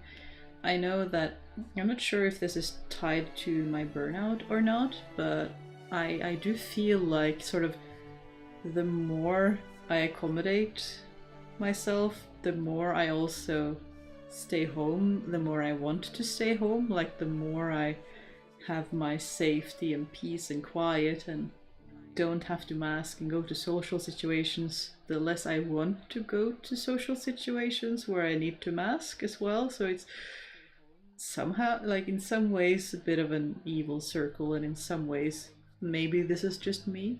Maybe this is just who I am, like, slowly figuring out what I actually enjoy doing. Like, it's hard because society expects you to enjoy social gatherings, birthdays and weddings, like they're parties, they're supposed to be fun, and I just want to go home to my crafts and my cats and the safety of my house. And but yeah, there is more and more showing that burnout and autistic burnout can have a permanent effect. So if you are experiencing that, if you are frustrated that you can no longer work as fast as you could, like, you are not alone. There are more of us every day, sadly, and usually you can't stop until your body forces you to stop because there are so many expectations put on you. But I would encourage you, if you can put the brakes on before you hit the burnout, I would really encourage you to try, because burnout is hard. It is no fun. It is, even when I was on sick leave, and I begged my doctor not to put me on 100% sick leave because I was so scared. I was in the middle of my PhD and I was so scared that if I got 100% sick leave, I wouldn't be able to start my work back up again. Like, I would just stop and I wouldn't be able to start the engine again. So she put me on a gradual sick leave where I was like 60% sick and 40% working. So sort of slowly getting back into things and resting, and a lot of time just doing absolutely nothing. And it took so long to get back to any sort of, I'm still not back to where I was before the burnout. I don't think I ever will be. So yeah, if you are a part of Burnout Anonymous, I wouldn't call it anonymous because we're pretty honest about it, but we're a group and we're growing and there are more of us. You are not alone. You are not the only person feeling like this. It's important to realize that you are not a failure. You are not broken. You know, it's the system is not designed with humans in mind. The capitalist system doesn't work. It doesn't really work for the majority of people. It's very few, and even those, like, the expectations are just so unrealistic. So you are not alone, and you're not a failure for not being able to function in a society that was never designed for you. You really wish you could help your partner? He won't see anyone about it and keeps shutting down? That is very hard. That is super, super hard. I've had to learn the hard way over years, over seeing friends and loved ones in really hard situations, that the truth of, I can talk to people, we can have some conversations, and we can share experiences, and I can wish the best for them, but at the end of the day, I cannot control other people's choices. I can only control myself and my own choices and how I choose to respond to other people. And sometimes that means distancing yourself a little bit from a person if you feel like they are hurting themselves. Sometimes it means giving them more time and more love if they need it and you feel like it helps. It's difficult and different in every situation, but the only person I can control is myself and my own reactions. I can't control my partner, I can't control my friends. I can wish them the world, and I do wish them the world. I wish them everything. I wish them joy and happiness and not struggles and issues and sadness and frustrations, and I can be an ear for them to talk about those things, but I can't make choices for them. It's their life, and I can only be there for them. to the best of my ability, within my own capacity and, you know, spoons and boundaries and all of those things. Alistair says, dealing with autistic burnout right now, I wish it wasn't so common in academia work. Same. Hoping everyone experiences it, gets rest and warm and happiness you all deserve. Absolutely. Absolutely. But yeah, I feel like in academia there's this expectation that everyone's a little bit autistic, which no, they're not. Even in academia, everyone is not a little bit autistic. That is not how that works. But there is this expectation that everyone is, and that everyone is a little bit burnt out, so that is also normal. And I don't want to live in a world or work in a world where burnout is normalized. That doesn't seem like a healthy... I mean, I've tried to talk about this with family members a few times who don't understand why I wouldn't want to stay in academia and, you know, keep blazing a trail for other women and other autistic people in academia and become a professor and like lead the change from the inside and do all of those things. And I can see that from their perspective that makes sense, but they get really weird when I look at them and say, do you really wish me a lifetime of struggle? Because I would either have to become a different person and grow some, what we in Norway would call, you know, sharper elbows, you know, being a little bit colder, a little bit meaner, or I would be constantly burnt out. Is that what you wish for me? A life of being burnt out and exhausted and feeling constantly behind on everything that I do, never enough publications or anything. And that is not at all how they saw it, so they get really weird when you talk about those things. Ellie says, I don't think it's just you, I can really relate to all of that. Yeah, my burnout is definitely getting worse and more tiring as time goes on. It's hard to get out of the house, increasing anxiety. The more I stay in, the harder it is to get out. It was almost better when I worked a terrible retail job than my current work from home job. Oh no, it's never nice when things get worse. But I can also understand that to some degree, like when I had exhausting retail jobs, at least I could leave them at work. But when you work from home, work does never leave you. You can always just check an email or write a sentence or do a little bit here and there, so it gets very tempting to, you know, I'm just gonna do the thing, which is a dangerous trap that I fall into as well. And it's hard. Alex says, I've been through both burnout and depression, and they have both left me changed in different ways. They're so different, but can leave a lasting impression. Absolutely. I think that's the thing that more people need to accept, that, I mean, life changes you. Everything you do changes you in some ways. And that is life to some degree. And hopefully we change in positive ways. And sometimes life is just hard. But I do find that I handle whatever is happening easier if I try to look at and get something from it, some sort of experience, even if that is, I'm never doing that again. But yeah. Everything changes us. Like, the only constant in life is change. Everything changes. Even when we don't want it to. Winner says, I give him space and help him when I can, but there are many times when I need help because of my disability, and that adds to his burnout, and I end up having to take care of the both of us. Yeah, it can be really hard when when disabilities are clashing, and there is no good answer to that. Like, it's hard.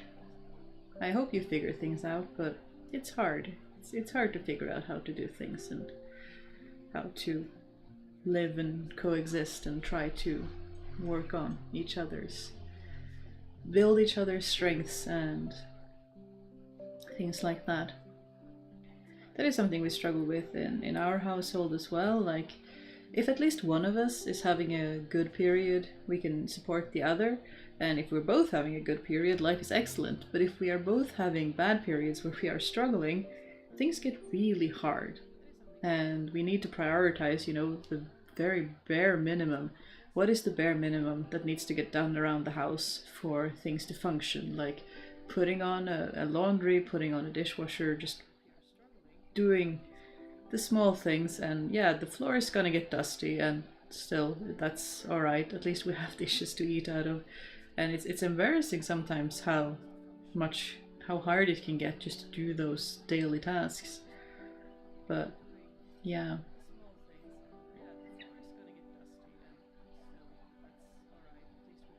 I feel like we are getting in interesting territory of, the balancing act between relatability but also depressing, because it's stuff that people are struggling with and having a hard time with life in general. But I do feel like we don't talk enough about these things, because a lot of people want to hide it. Like, people are embarrassed to talk about what they're struggling with because they feel like they are the only ones struggling at figuring out this thing called life, but they're not.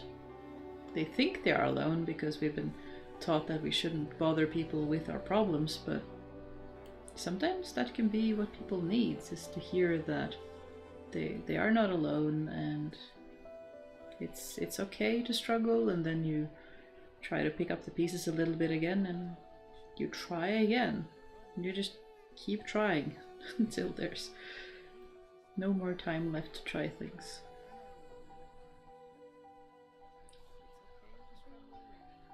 At least I like keep learning and doing things. It always brings me joy to learn new crafts and learn new skills and learn all of the things, because the moment I stop learning is the moment I stop growing, and I don't want that. Learning and growing and trying to improve oneself as a person is the things that brings me joy. Like working on oneself it's both the hardest because it takes so long. Changing habits and changing mindsets and changing the way we look at and see the world and think about the world is so ingrained, and it's so easy to fall back on habits when you're tired. But it also has been the most worthwhile to start looking at things in interesting new ways from how it was before. But it takes so many years. My goodness, how long it takes to try to change ingrained mindsets. But wow, it's a forever project. It never ends, trying to get better at doing this human thing. But that's all we can do, I guess. One interesting bit of communication that has come from he will tell me what his daily spoon is made from.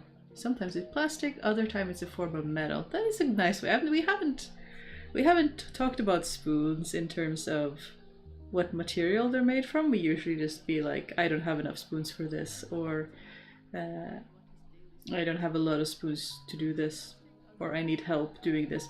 And what we always find really fascinating between again in our household is that different spoons for different people. Like, one task may be a lot of spoons for me, but not a lot of spoons for my partner, in which case they should do the thing because it would cost them less.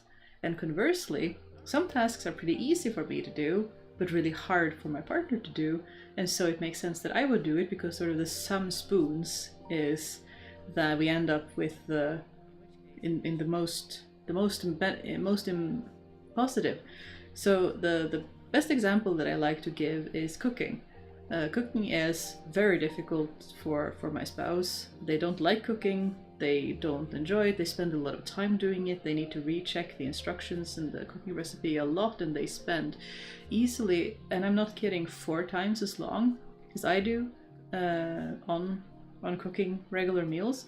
So it makes sense that I do a lot of the cooking, and I cook bulk meals so that we can easily reheat them and eat them throughout the week.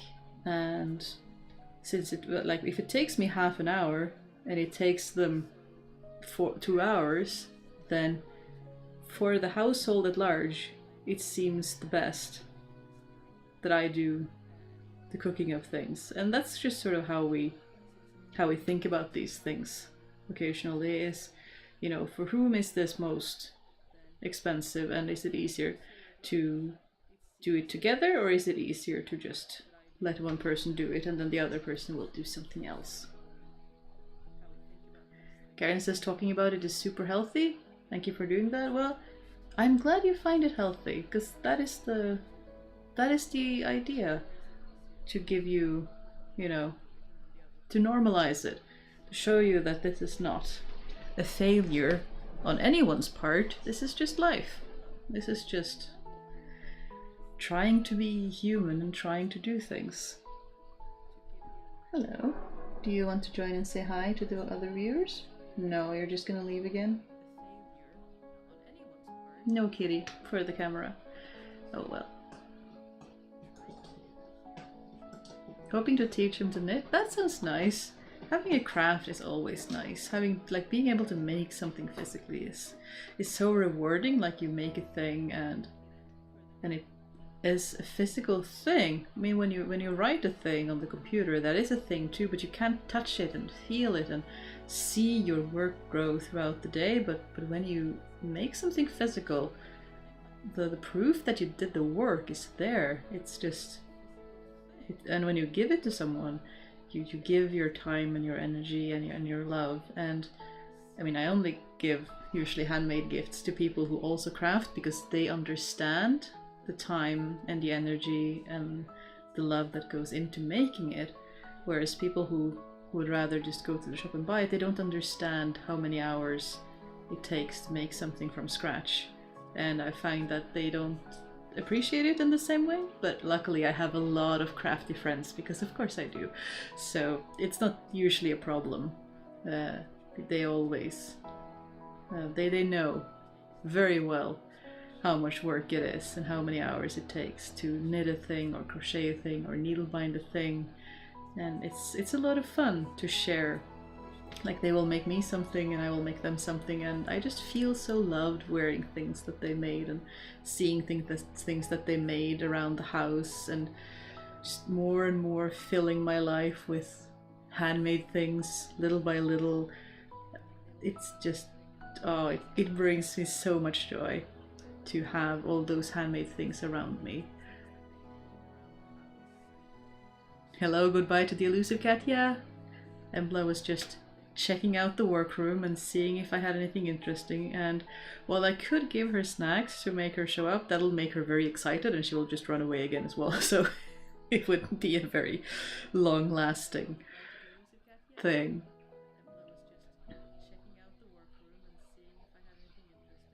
Excellent gifting philosophy?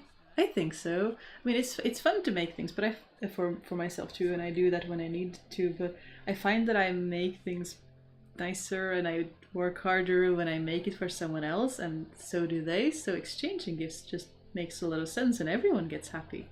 Everyone feels loved, and yeah, it's one of my favorite things. It really is. Ellie says, it can really take a long time to change beliefs. I started transitioning almost a decade ago and I still deal with internalized transphobia. Yeah, it is the hardest, like, to look at yourself and look at the places where you have internalized beliefs and, you know, and biases that you weren't aware of, and suddenly you notice them in yourself, and you have to realize that it's happening and then try to work on it. And it's very slow work. These things are so ingrained into our culture and our beliefs, and often in the media as well, so it takes a lot to start noticing them, and then it takes even more to start working on them, and it can be hard, but it is also really satisfying and really worth it when you notice that. Like, when I look back a couple of years and notice that things have changed, that is also really satisfying, you know. I've always felt like me at every stage of my life. Luckily, my autism has helped me like feel true to myself and not really succumb to peer pressure a lot and trying to please others, other than sort of people pleasing in other ways, such as making them things and taking care of them and helping them in ways, but not sort of personality wise, has never been a problem for me. And although I have felt like myself at every stage, I still look back and go, I have changed a lot since I was a teenager, since I was in my early 20s, since I was just 6 years ago. I see that I've changed a lot, hopefully for the better. And I hope that is something that continues, like you look back and see how much you changed, and then you look forward and you keep working on tiny little increments, tiny little steps, tiny little reminders throughout the day. And sometimes you have a lapse, you lapse back, and that is okay. That is normal. It is so normal. Like when we are tired, like I get hangry, my partner gets hangry. When we are both tired and hungry are not always the nicest times. And then we have a snack and we go, yeah, that wasn't the most ideal, but at least now we have had that blowout and we've told each other how we feel, and now we can work with it in maybe a little bit more productive way. So nobody's perfect. I don't think that is anything to strive for. We can just try to make ourselves better humans and be better humans to other humans and work on boundaries and not getting used in the process. Winner says, I don't like cooking, especially from the recipe, because I also have to check and recheck, so we very much relate. Yeah, some people are like that, and if you aren't really interested, then you can always be helpful in different ways. Like, my spouse will happily do the dishes, because that is something that they know how to do. So if I cook and they do the cleanup after, they are happy to do that. They are very good at cleaning the bathroom, which I don't like at all. So it doesn't have to be unfair to split the chores. Like sometimes that can be a completely reasonable thing to do, and sometimes we share them, sometimes we help each other clean, and it varies depending on what we feel like. So yeah, needle binding looks so satisfying, and I think that I could do it with how my fingers work. I really want to try it sometimes. Go for it, just do it. Just try it. It can be a bit challenging in the beginning. You end up with a lot of knots and a lot of confusion and twisting things and turning things and and you just need to trust the process that it'll work out in the end. But yeah, it's so much fun. It can be a lot of fun. And where am I? Why? Oh, no, not there yet. As another trans person, it can be very difficult for me to not have an internal knee-jerk reaction to some stuff. Yes. There is so much internalized transphobia.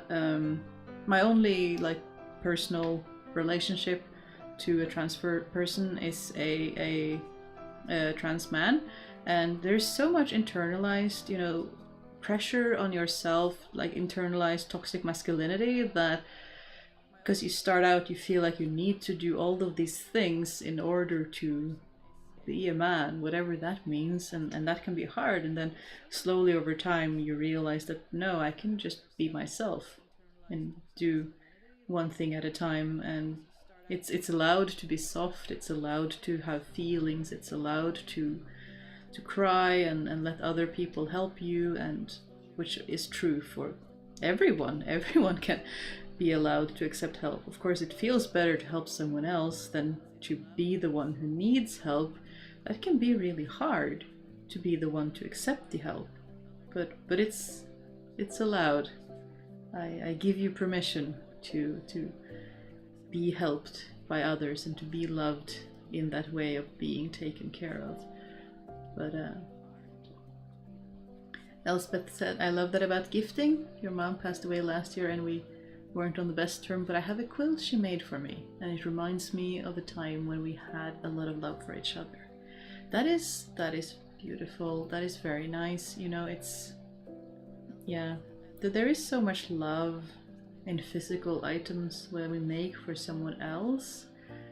And of course, someone made the clothes in the fast fashion shops as well, but it's very different. They were paid, you know, not even living wages to make those things as fast as humanly possible and beyond. So having someone sit down spending hours upon hours making you a thing, thinking about you as they make a thing, that is very beautiful, I think.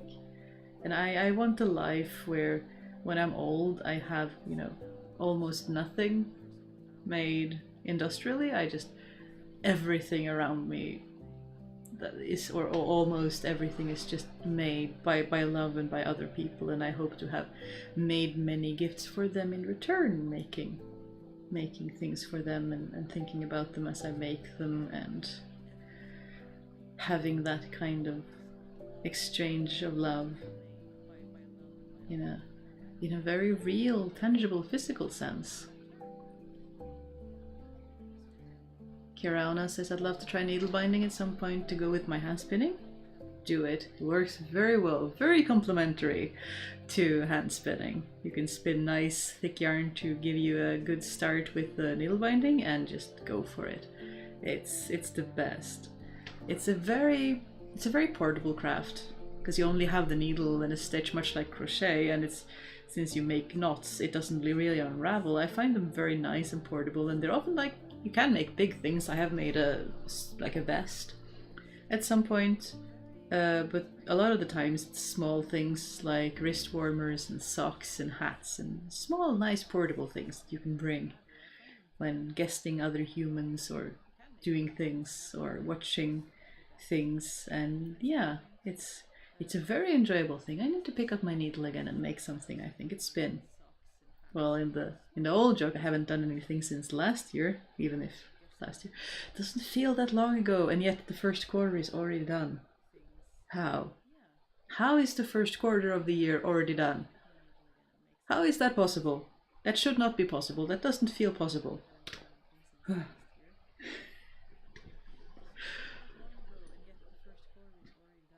Jill says COVID shutdown really had a negative effect on my mental state, and I'm just getting over the worst of it. Love cooking, favorite ways to just see what leftovers I have and use them as inspiration. I'm sorry you're having a hard time. That is a hard thing to struggle with.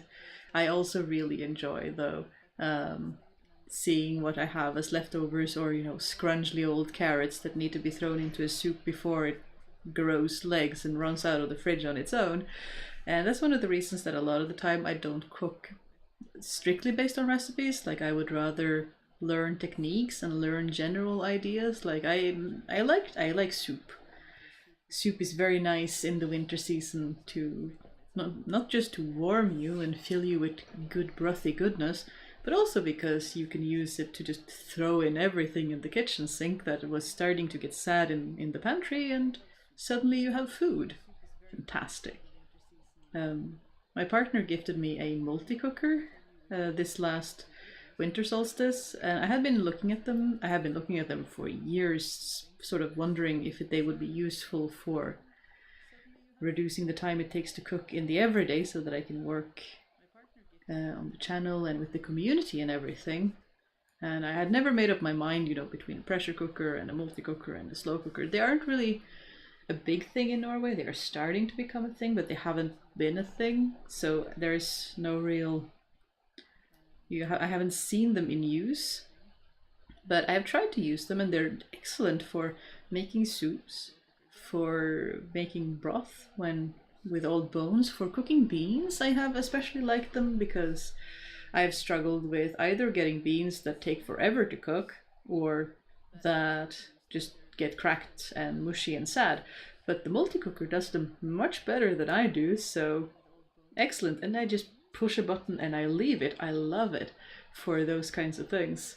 And it means that I eat more beans and legumes, which I know is good for my system, and they're cheap, and yeah, amazing all the way around.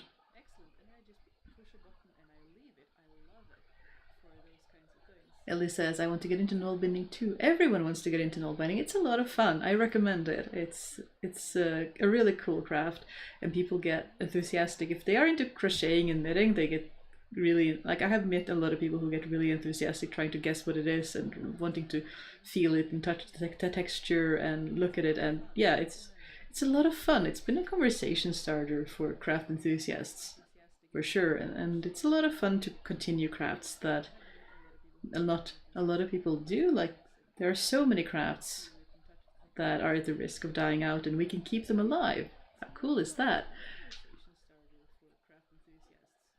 The first couple of months of the year felt like a year in and of themselves, and now life is on fast forward. Yeah. Like there was winter and now spring has started, and I'm not sure. I'm not sure how that happened. How? But we just have to accept it, I guess.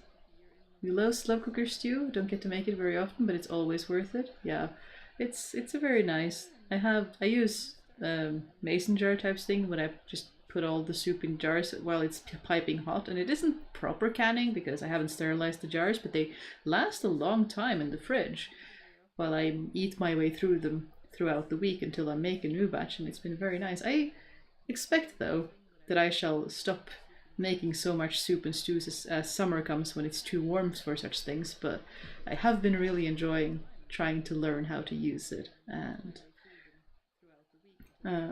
because I know that with all of these tools, and it's a rice cooker too, which is nice because I don't want a separate rice cooker. I don't like having too many appliances in my kitchen. They take up a lot of space. You can get so far with just a cutting board and a knife and some pots and pans, but this seems to be worth it. But I know that if it isn't to be just another thing that, you know, collects dust in the kitchen, I do need to invest the time in learning how to use it. Otherwise, it will just collect dust and be one of those appliances, because I grew up with a lot of those things being gifted for Christmas. Like at one point my family when I was a child got a potato peeling machine, and it was the size of a rice cooker, and it was absolutely useless because I mean potatoes have these little eyes that you need to pick out with your knife when you're peeling them, and if you don't, then you know, if the peeler would get the round but you still had to pick out the eyes, and there was such a mess in the machine. It was, and it wasted more potato than it peeled, and it was just it was just a mess. I do not recommend. We threw it out pretty fast, but yeah, it's so full of, many kitchens are so full of all these appliances that just take up space, and I don't want that to as much as possible. Volternate says, I got 2 knoll binding needles when I visited Norway, but have no clue how to start. I've tried. Oh, yeah, it's the learning curve to get started with needle binding can be a bit steep. I remember when I was learning with my friend, and they had spent that winter learning. It was a lot of struggling and a lot of cursing and a lot of thinking you didn't understand it, and that because the hardest part with knoll binding is the start, especially like I know some people start with the toe of the sock and then expand, which can sometimes be easier, but I never really got the hang of that. So I usually start at the ankle, which means you need a long strip of needle binding to be even before you get to connect it to the next row and keep going. And those next rows, when you have connected it without twisting it to the first one, after that it gets much easier. But that first row can be really hard to get even, and then it looks a mess and get really frustrating. So it is, there is some investment required to learn the skill in the first place. But I hope you can try different stitches to see if there's anyone that's easier for you than others. I just kind of do, as with most things, I just kind of do what I want and something grows out of it and I have fun doing it. But I remember struggling in the beginning and trying to learn the different stitches, and it can be a time for sure, but once you crack the code, it's so satisfying. But definitely use, like, that's not something where I use really thin yarn. Especially when you're learning the skill, it benefits to have really thick yarn because it's easier to see the stitches and see what you're doing. And yeah, I don't know, I just like doing the thing and seeing what will come out of it. I need to make some socks or something. I like making hats, but I feel like some socks would be beneficial because it's fun to make socks because you sort of chop it up in the middle and then you make the heel and then you keep going, and it's a lot of fun. But oh my goodness, is that the time? On the plus side, I don't think I've made any irregardless mistakes. I think I'm still following the pattern as it was supposed to, and we've almost, in these 2 hours we've been chatting, I've almost finished one pattern repeat. So that is a thing. That is definitely a thing. And this time, this is the first time that I've tried to sort of start with presents for the winter solstice right after the winter solstice has happened, which I don't usually do. But this time I have tried, so this is one of many, hopefully, to go into a box labeled for who it is for, and then hopefully leading to less cramming and trying to figure out, not that I don't generally give gifts if I don't know what to give people, because I think that can just lead to things that collect dust. I prefer if I don't know what to give someone and I feel like they should have a gift at an occasion, I would rather give them a donation to a charity that they enjoy. I try to find something that they care for and donate something that usually is quite appreciated along with a nice card. But I do like making handmade gifts for a couple of people, and it would be nice if a lot of those were done by the mad dash of December, but I suspect we will have a mad dash anyway. Mortonate says, I need to try again. I appreciate the nerdiness of your videos, fellow nerd here. Why, thank you. Nerdiness is definitely appreciated and welcome here. And yes, you definitely should try again. Have fun. Give it a go. Sometimes it helps to know that it's a little bit of a weird thing to get started doing it, like that makes it feel more normal. So definitely try again and have a go. And it's definitely alright to struggle in the beginning. It can be very weird and not look at all like what you envisioned or what you had been told or anything. Sometimes it really helps if you have someone who knows how to do it live as well. That can be really helpful. But I know not everyone has access to that, so it's not something that everyone can necessarily do, but it can be helpful. What have you done here, madam? I don't think that's correct. No. And just here as I was saying that I thought I haven't made any gregarious issues. There we go.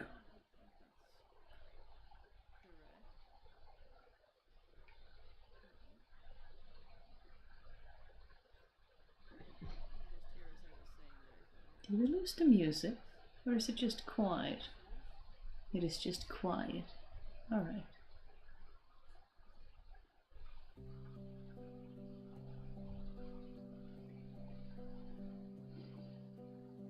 But anyway, I think it is just about time for me to do the evening things and go to bed and do the thing with the sleep and everything. But this has been really lovely. I am really enjoying the lives with these guys, with you guys, and sharing and talking. And let's see, Catherine asks if I have any videos about needle binding on my channel. I do have two, and in my usual chaotic way, I think I'm using one stitch, and then someone more invested in needle binding stitches will tell me in the comments that no, I hadn't made that stitch, I have made a different stitch because it's a slight variation to whatever I'm doing, so I'm slightly off. So I seem to keep getting the stitch names wrong. It seems to be my thing, but I think I have two, one where I make some mittens and one where I make a hat that I made in December, which personally I had a lot of fun making. I had a white and a red stripe alternating just into a polka dot stripe, and I thought that was a lot of fun. But yeah, I seem to keep getting my stitches slightly wrong when I tell you what they are, so don't trust me for stitch names, just do the thing and have fun with it. But yeah, I have a couple. I want to do some more because I do want to show off more crafts and different things. But yeah, it's something that I enjoy a lot, so we will probably do more of those throughout. But yes. But yes, it has been very nice to do these lives. I'm enjoying them. It's a very chill, good time to spend an evening, in my case, talking to you and doing a piece of craft and enjoying seeing you working on stuff and hearing you enjoying having that live in the background while you do stuff, which is nice. It's nice to have company while you do things. So in any case, thank you everyone for joining, and thank you for having a good time. I don't have a pattern because I just do stuff. I just sort of make it fit my hand and then just keep going, and I just make a hole for the thumb and I just keep going and I finish. I am bad with patterns. You should come to me for patterns because I just invent stuff as I go. I would hear as a child with a little bit of a snide undertone when siblings and stuff were frustrated with why they had to follow the recipe. Well, I was just gung-ho going, doing stuff in whatever way I wanted, and you would get this snide little comment of, for some people the road is made as they walk it, and it was not meant as a compliment. So you should not trust me if you need strict recipes, because I just go, I think I need about yay many stitches and about yay long and then about yay wide, and then we will fudge it a bit until it fits. Sound nice? So if that works for you, cool. If not, there are other people with better tutorials than me. I am not trying to make tutorials because I know my way of making things makes some people very mad. So I just share good vibes and experiences and things. But yeah, I am very happy to chat with you, and I think I shall be leaving you all to continue your crafts, and suddenly I will see you for a live again. So bye, have a good one.